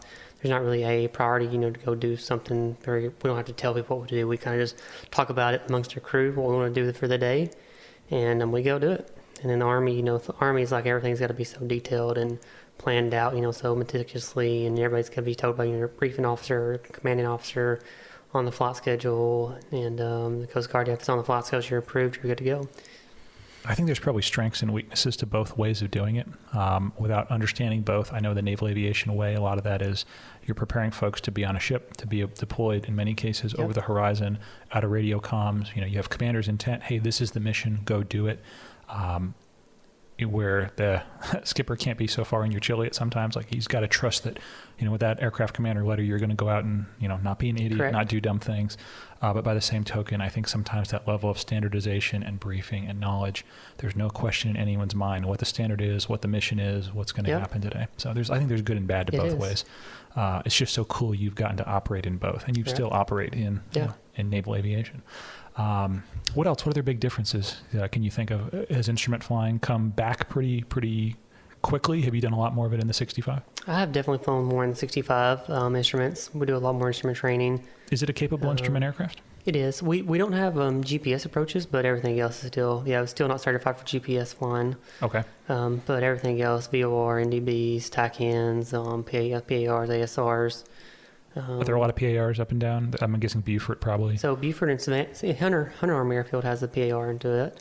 Really? Beaufort Marine Corps, and then down in Jacksonville has one. So there's a few around the areas. They vary in quality. A lot of times I'll dial up at home at NAS Pensacola, I'll dial up the ILS to 7 left, and we'll do a PAR to 7 left, and it's not the same glide slope. I get it before anyone criticizes me, but it's always interesting to see some of our controllers there are just top notch. They'll get you on, and they'll, basically just say nothing the whole way. I say nothing, say the minimum call outs, and you break out right on, lined up. And then, there's other times where it's like, oh my, I think there's a runway down there somewhere. So it's really cool to see the great controllers. And we have the schoolhouse there, obviously, so we get to see a lot of trainees as well. But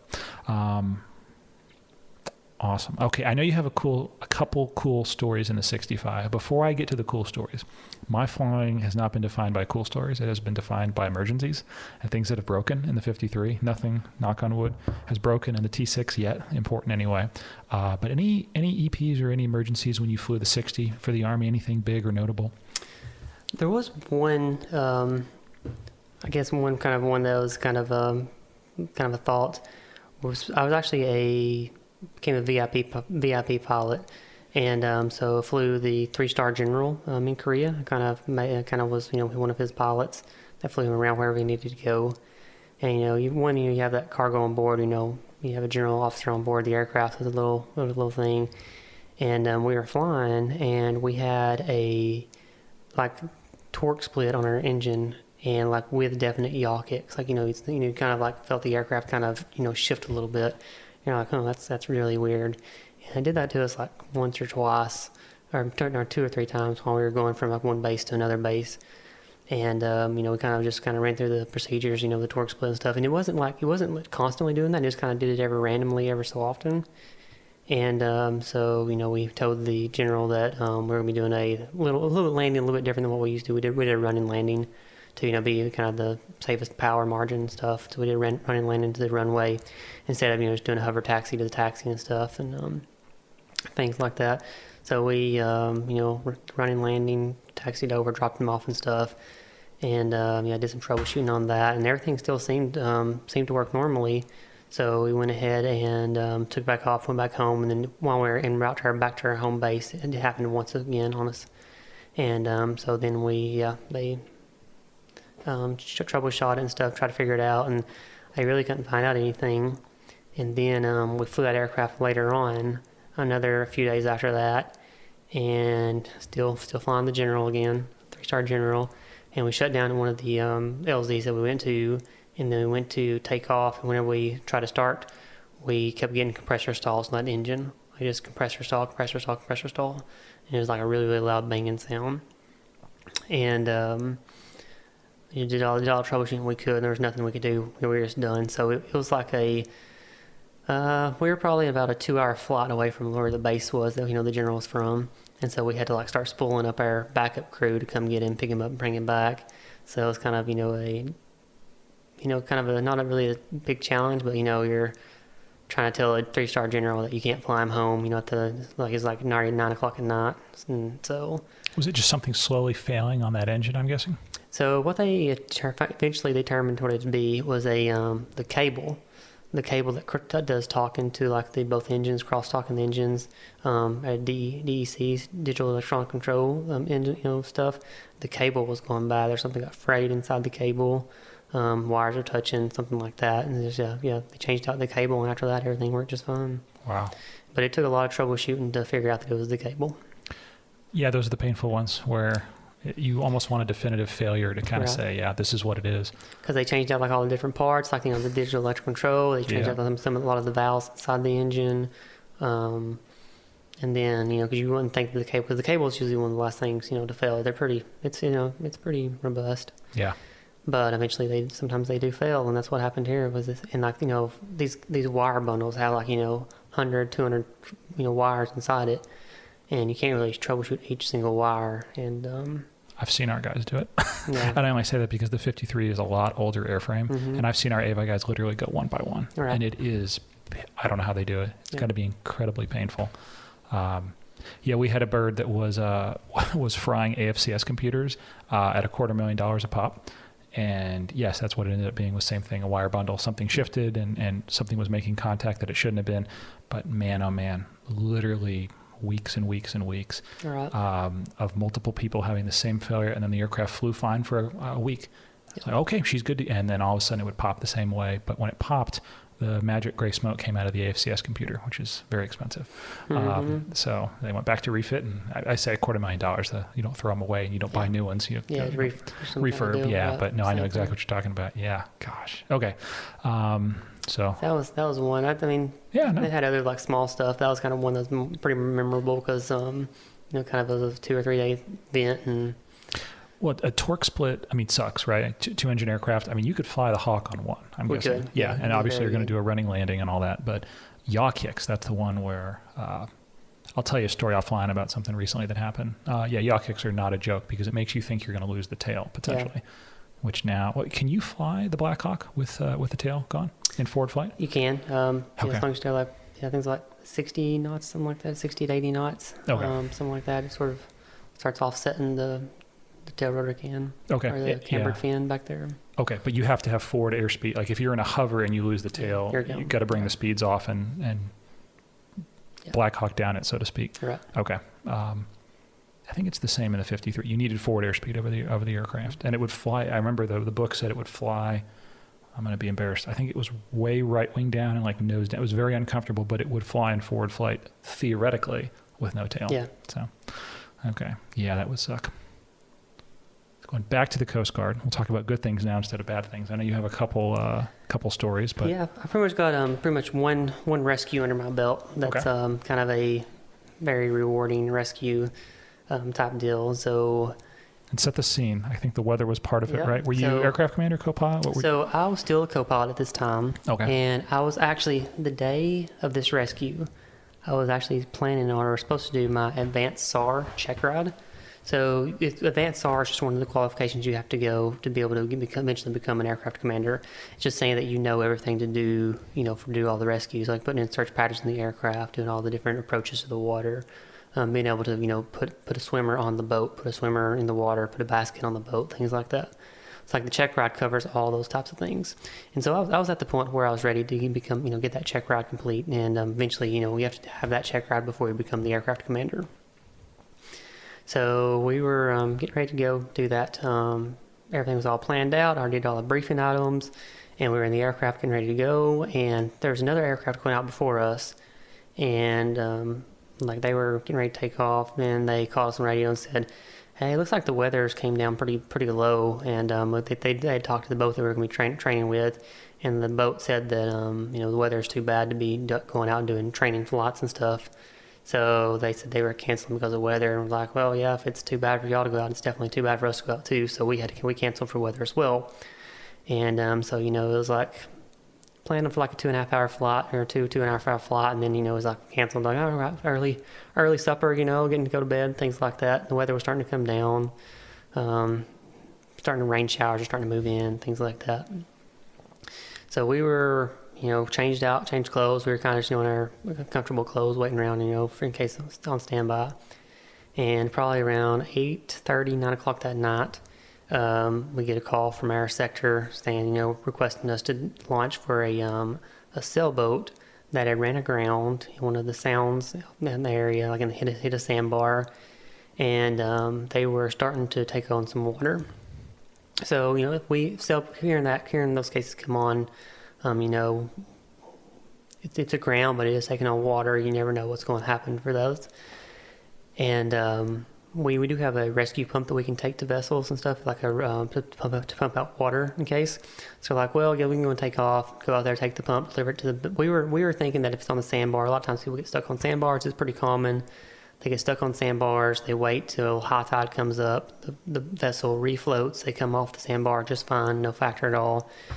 And so we told district, we'd go and launch, go out there and just see if they need any assistance. The weather was too bad for the boats to kind of get there pretty quick. It was a little ways away, so they weren't able to go as fast because of the wave height and stuff. When you say the weather was too bad, are we talking about low cloud, low visibility, rain, thunderstorms? For the boats, it's more of just the wave height and stuff for that.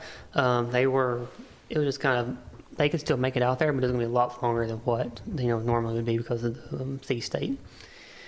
And for us, the weather, it was around 300-foot ceilings, overcast 300-foot ceilings, rain showers coming in and out. We're dropping visibility down to like half mile to 3/4 of a mile in the rain showers, and kind of fog start to move into. What time of year was it? So it was in springtime. Cause sort Okay. of like this time frame, we're March, April time frame, somewhere in there. Okay, so almost about a year ago.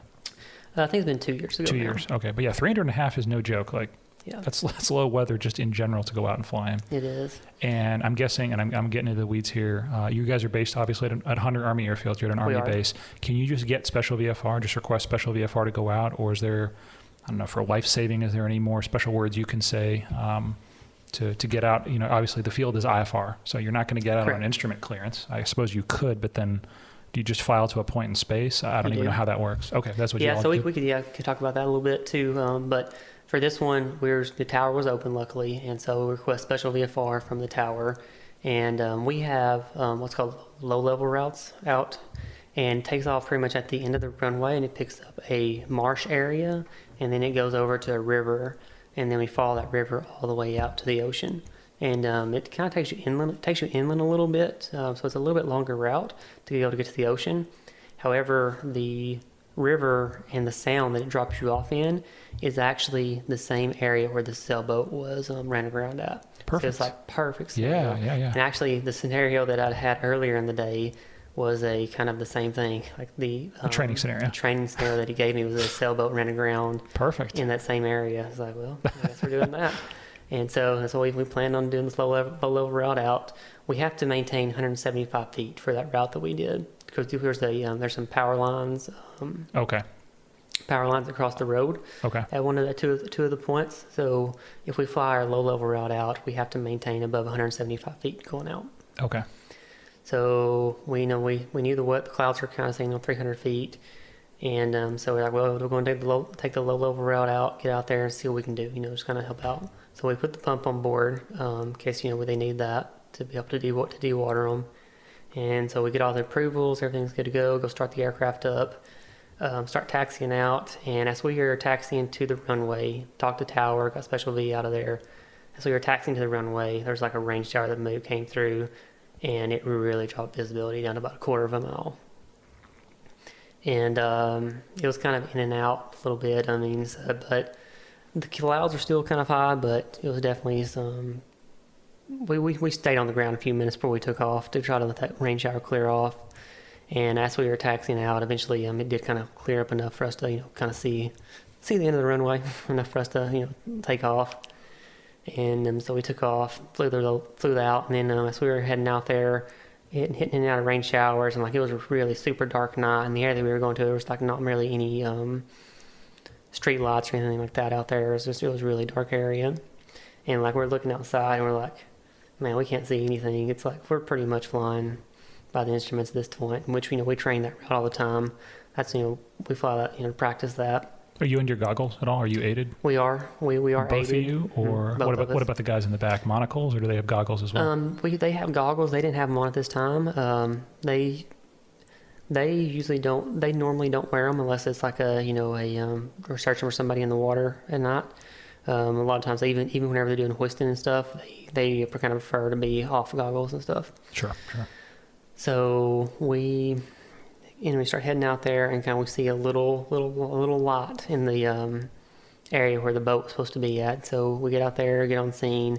Oh yes, we were transferring out. It's kind of visibility was dropping in and out of the rain showers, down to half mile visibility. Then it kind of goes up to 10 miles, wherever, because the rain showers coming through. We get out to the boat, and we make contact with the captain, ask him how they're doing, things like that. If they're in any dire situation right now, if they need to come off. And he's told us that they are taking on water. They got a hole in their boat somewhere, but it's not really too bad right now. That their pump's keeping up, but it's still taking on water.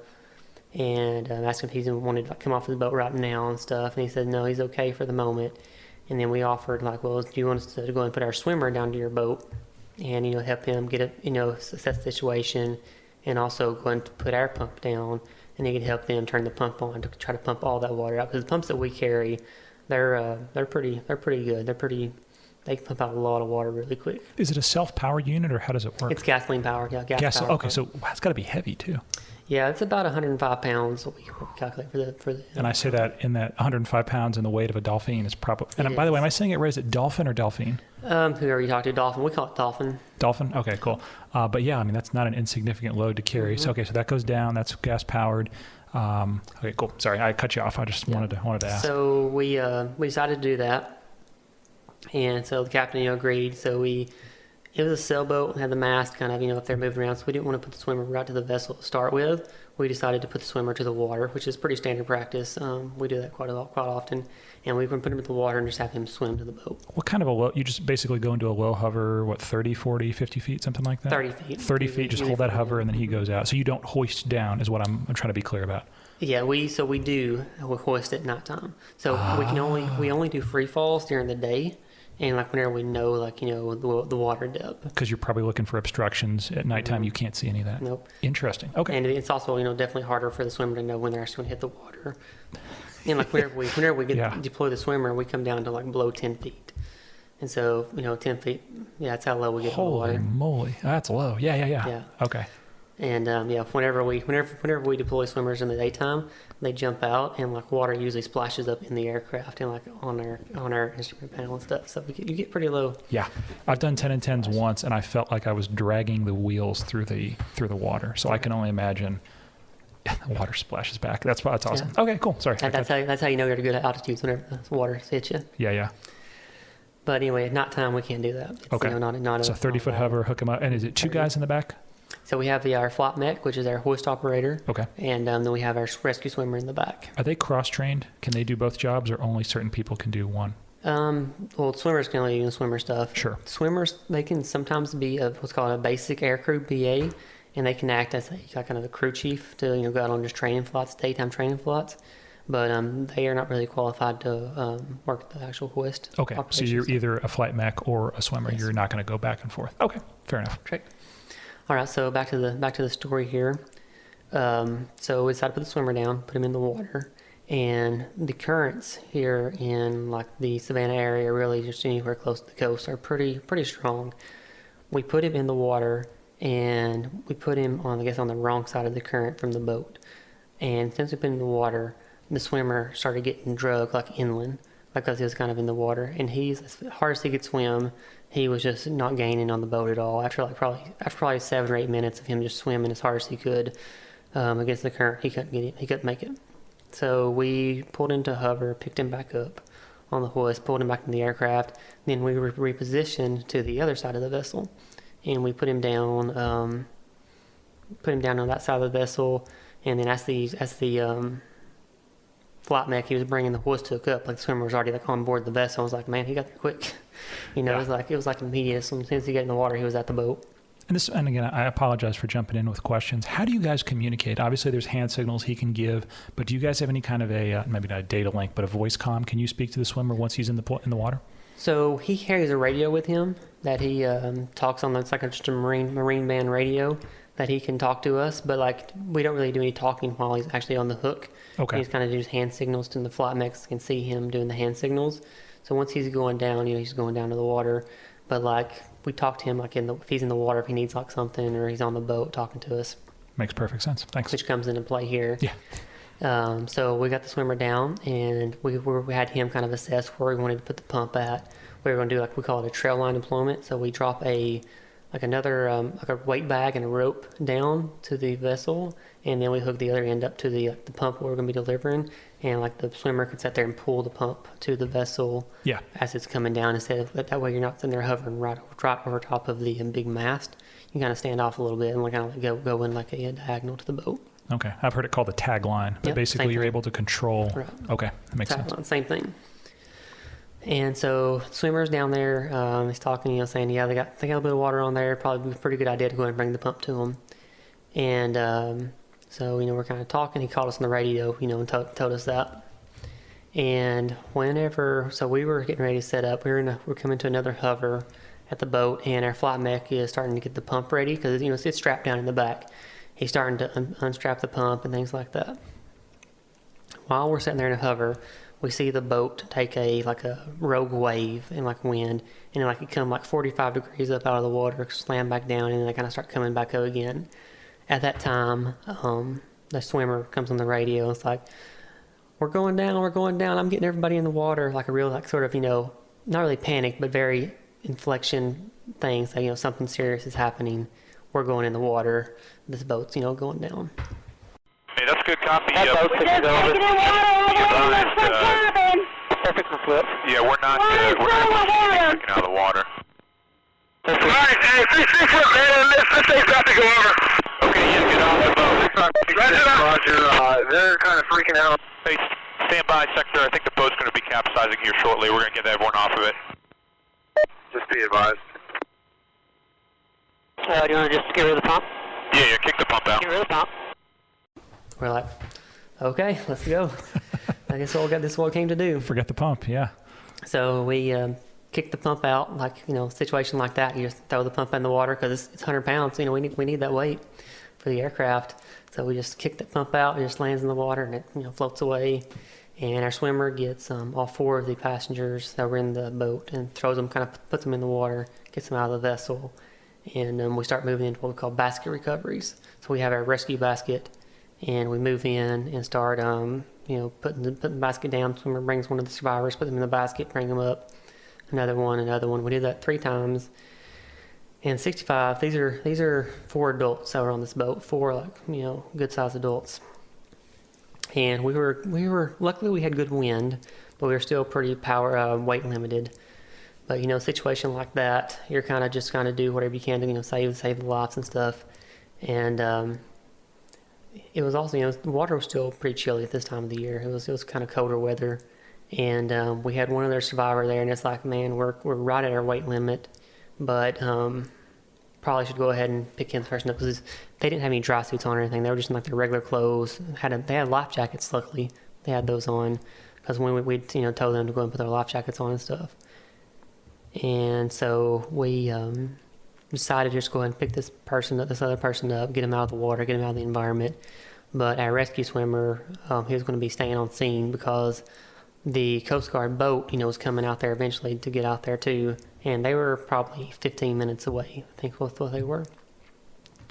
So we picked up that last survivor. And then after we picked up the last survivor, we kind of started in orbit. And we just left our swimmer, there in the water, just kind of floating there. And we're like, yeah, sorry, we can't take you because we're out of we were out of weight. Yeah. And so we eventually were kind of circling around, and then the boat got on scene, the Coast Guard Station Tybee boat got on scene, then eventually picked our swimmer up, and also this whole time that we were kind of doing all these rescues, the 4 people. So the boat was kind of at that sandbar, and we had been drifting with the current because all the survivors and stuff, they're in the water now, they're floating free, so they're drifting inland.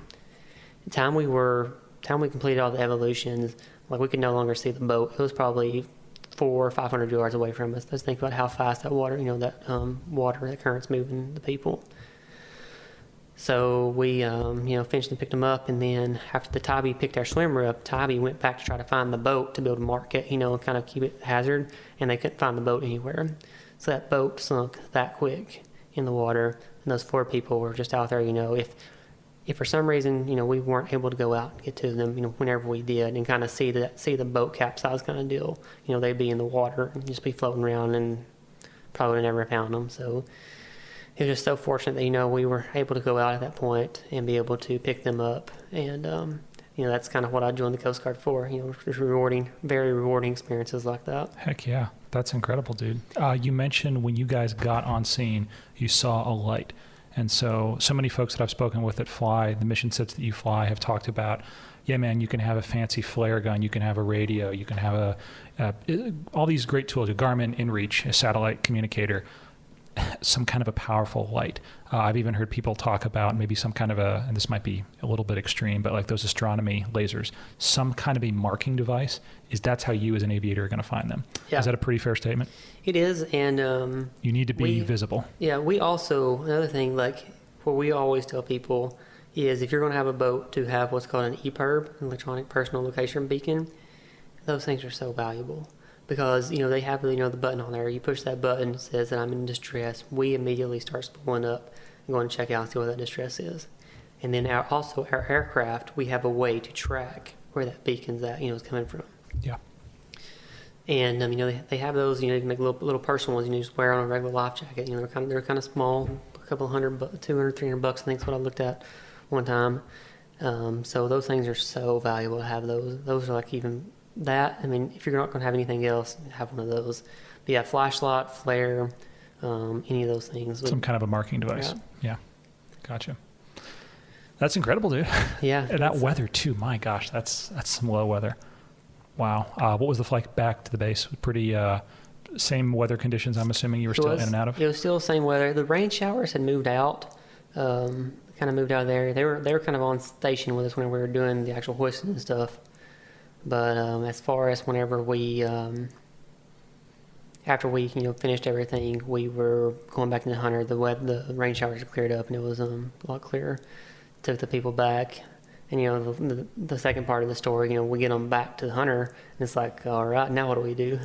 Kind of deal, because these people were in freezing, soaking wet clothes, freezing to death.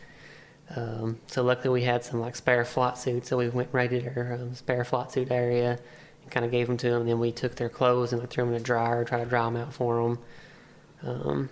Wow. And they were just folks out there on a pleasure craft, basically, just the wrong place, wrong time? Yeah, they were transiting somewhere down south to somewhere up north. Okay.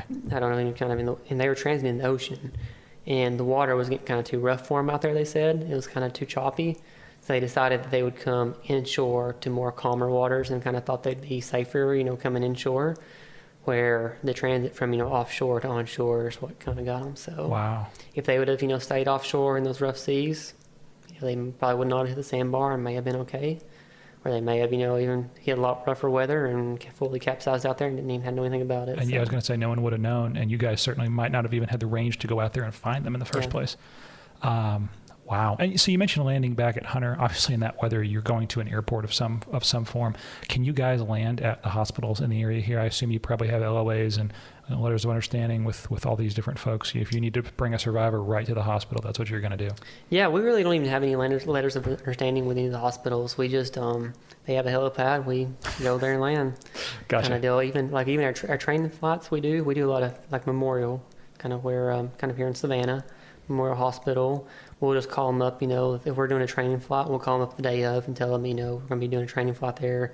And as long as there's not another medevac helicopter there, they're always, say, all right, sounds good. That's all we have to do. And same thing with there's a few in Charleston, a few down in Jacksonville area. And we just kind of go there and land, drop patients off.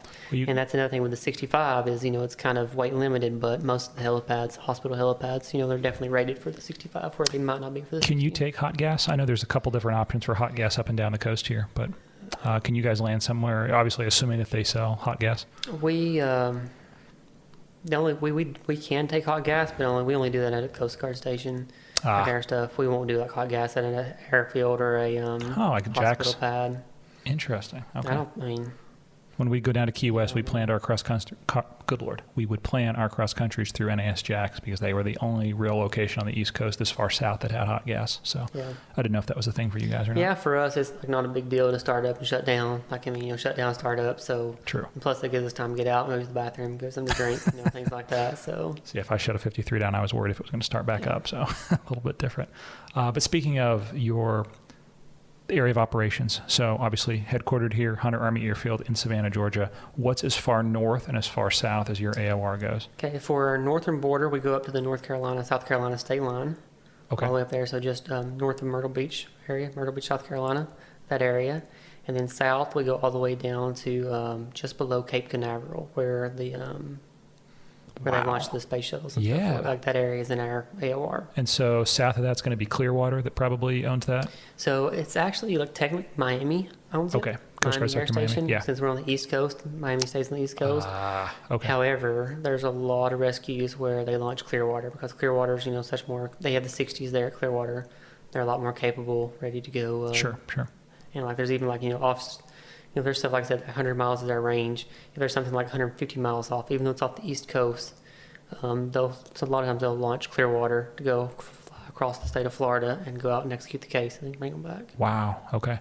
And then far north, I'm guessing East City, Coast Guard Air Station East City, you probably butt up against their territory. A lot of airspace, a lot of coastline as well. that trained eye that you now have for sure. I'm guessing the mission set in the 60 in the Army is a little different than putting your eyes in the water and seeing survivors and all that. How long did that take? How long did that comfort level take to kind of transition your brain from one mission set to another, from delivering grunts to the battlefield all the way to looking for that life jacket in the water? It's still like, I don't know, it still takes some getting used to, flying. Whenever you're flying in the Army, you're flying really low, kind of over trees and stuff, a lot of terrain. In the Coast Guard, you're flying really low, but you're over the water, and there's like not as much terrain features and stuff like that, and you really have to develop that more instrument scan, flying more off your instruments than what you're just kind of flying out the window. Okay, just one thing, since I love old broken helicopters in the 53, one thing that really surprised me, you told me that when you guys make aircraft commander in the 65, you are, in the Navy parlance, it would be an FCP, so you can do functional check flights. What's the Coast Guard term for it? Just a just a maintenance test flight, yeah. So okay, so you can conduct maintenance test flights. Yep. And then some of the big differences there too, like you guys don't auto in the Dolphin ever? Nope. Okay. Just in the simulators, all we auto with that in. Okay. And so like any pilot, once you become an aircraft commander, any pilot can be a test pilot. And like there's a maintenance procedure card we follow, MPCs, and it kind of gives you, step by step of what to do for every maneuver. And it's very thorough about your steps through the check-in and stuff. Gotcha. And then I'm guessing in the Army, were you an FC? I'm going to use Navy terms, but were you an FCP? Did you ever do functional check flights? No, I did since the Army, you had to be 2 pilots in there for the aircraft. I would go on maintenance test flights with them. Okay. But with the maintenance test pilot. But I wasn't actually designated as a maintenance test pilot. I was kind of a safety officer in the Army. Gotcha. It's just so interesting to me how each service does it differently. Each aircraft, like a single pilot helicopter. Yeah. Not a thing in the Navy, but it definitely, I guess, never mind. If you're the instructor pilot, you're less than single pilot, but different conversation entirely. I like how you brought it full circle. Like the reason you are in aviation is what you're doing now. Yeah, it is. And I don't want to ask you about the future. I have some guesses. I think I know what the future might hold. But how many hours total time do you have now? Just over probably 2,100. Probably something like that, 2,100 hours. That's awesome. Pretty much most of all that's in a helicopter. I have like maybe 100 hours in the fixed wing. And then do you know how much of that, roughly speaking, is Coast Guard in the last 4-ish years, 3-4 years? Putting you on the spot here. I did those totals the other day. I think I'm at probably 600, just over 600, 700 hours of Coast Guard time. Hours in there. That's a lot of Army time too. Yeah, it's like over, whatever that came out to. I think I had like 1,400, 1,500 hours. Just under 1,500 hours in the Army. Okay. And then came over. Broadly speaking, big question here. What would you do differently in aviation? Anything, maybe, things you wish you'd pursued, or maybe quals you wish you'd gone after, maybe things, the other side of it, where, that was a waste of my time. That wasn't something that made me a better aviator. Broadly speaking, what do you think you'd do differently if you could go back and, reset? So if I could go, the only thing that would really change if I could go back and reset is I would probably just go ahead and do the pro pilot concentration when I went through college. Sure. Instead of the engineering technology part of it. And the only reason I really didn't do that whenever I was in college was the money aspect kind of deal. Very expensive. Yeah. It's like so expensive to get all the ratings and stuff and do the pro pilot track. I say that I would do that, but I don't know. Thinking about the money thing, it was just so overwhelming thinking about how much money you had to pay, outside of just tuition to get all those ratings. And that's pretty much the reason that I chose the technology route, is because I could still get an aviation degree and not have still have the technology degree, but not have all the cost and stuff for the flying stuff of it. But I might would have still done the technology route, but I might would have went ahead and got my instrument ticket, fixed wing instrument ticket, because I really want that nowadays. Kind of want to fly that. But I would always recommend for anyone to do kind of the same path that I did. If they want to be a helicopter pilot, do the warrant officer program first, because it's like a guarantee to kind of fly for the Army, and then after you do your Army time, you can transfer to another service, and it actually works out even better. Like how because whenever I came to the Coast Guard, I came in as a 01 because I was a warrant officer, and the program that you do is you come in as an 01, and then you kind of start working your way back up from the bottom to the top. But if you want to fly, that's perfect, because you're flying a lot more at your lower ranks than what you are when you're higher ranks. And so I was kind of getting into the mid-grade warrant officer thing. So it was going to be my next duty station. I would not have been flying as much as what I was. So, yeah. And so when I I transferred to the Coast Guard, started back over at the bottom. And also that kind of locks me in to be able to retire if I want to stay, make sure I stay into retirement. I can make like 03 and be able to retire, which is the kind of a lot easier rank than making like the 04, 05 level. Makes sense. So it's definitely a good path to do. So you're an 02, Lieutenant JG, now in the Coast Guard. So that means there's probably, I actually don't know. Are there any ensigns that are showing up from flight training? Is that a common thing, or is it mostly JGs? So the only people that are ensigns that are doing flight training are the ones that are DCA from warrant officer to the Army. From warrant officer from the Army to the Coast Guard. Okay, so that's the only way you can make an ensign. That makes sense. Because all the other ones, when you go through all the it takes so long. Screen, you're going to be a lieutenant junior grade before you show up for Coast Guard flying. I think I knew two guys that were no prior flight time and just straight Coast Guard, Navy T6, Navy TH-57 out to the fleet. It was super rare. Okay, so I have to shift the way I asked the question a little differently. I was going to use the rank. I'm a new guy showing up at your squadron here at Savannah.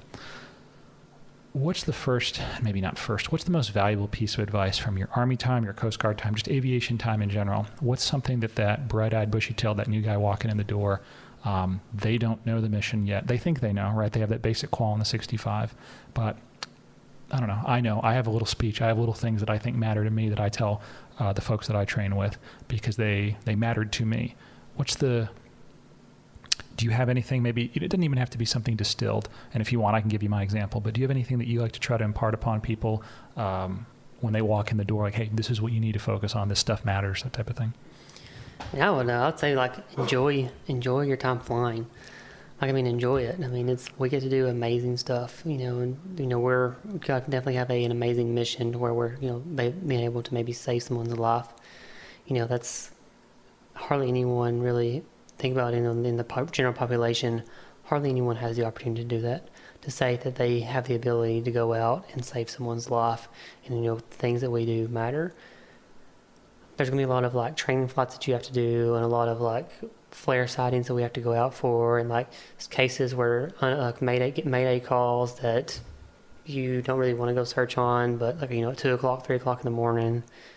And sometimes if somebody broadcasts mayday over the radio, then we have to go investigate it. Or a lot of times we get flare sightings, and it'd be somebody just shooting off an old flare, or a lot of times sometimes we think that there's aircraft afterburners, jets taking off out of up there at Myrtle Beach. Sometimes they take off. It kind of lines up with kind of going over the ocean, and people call them flares a lot out there.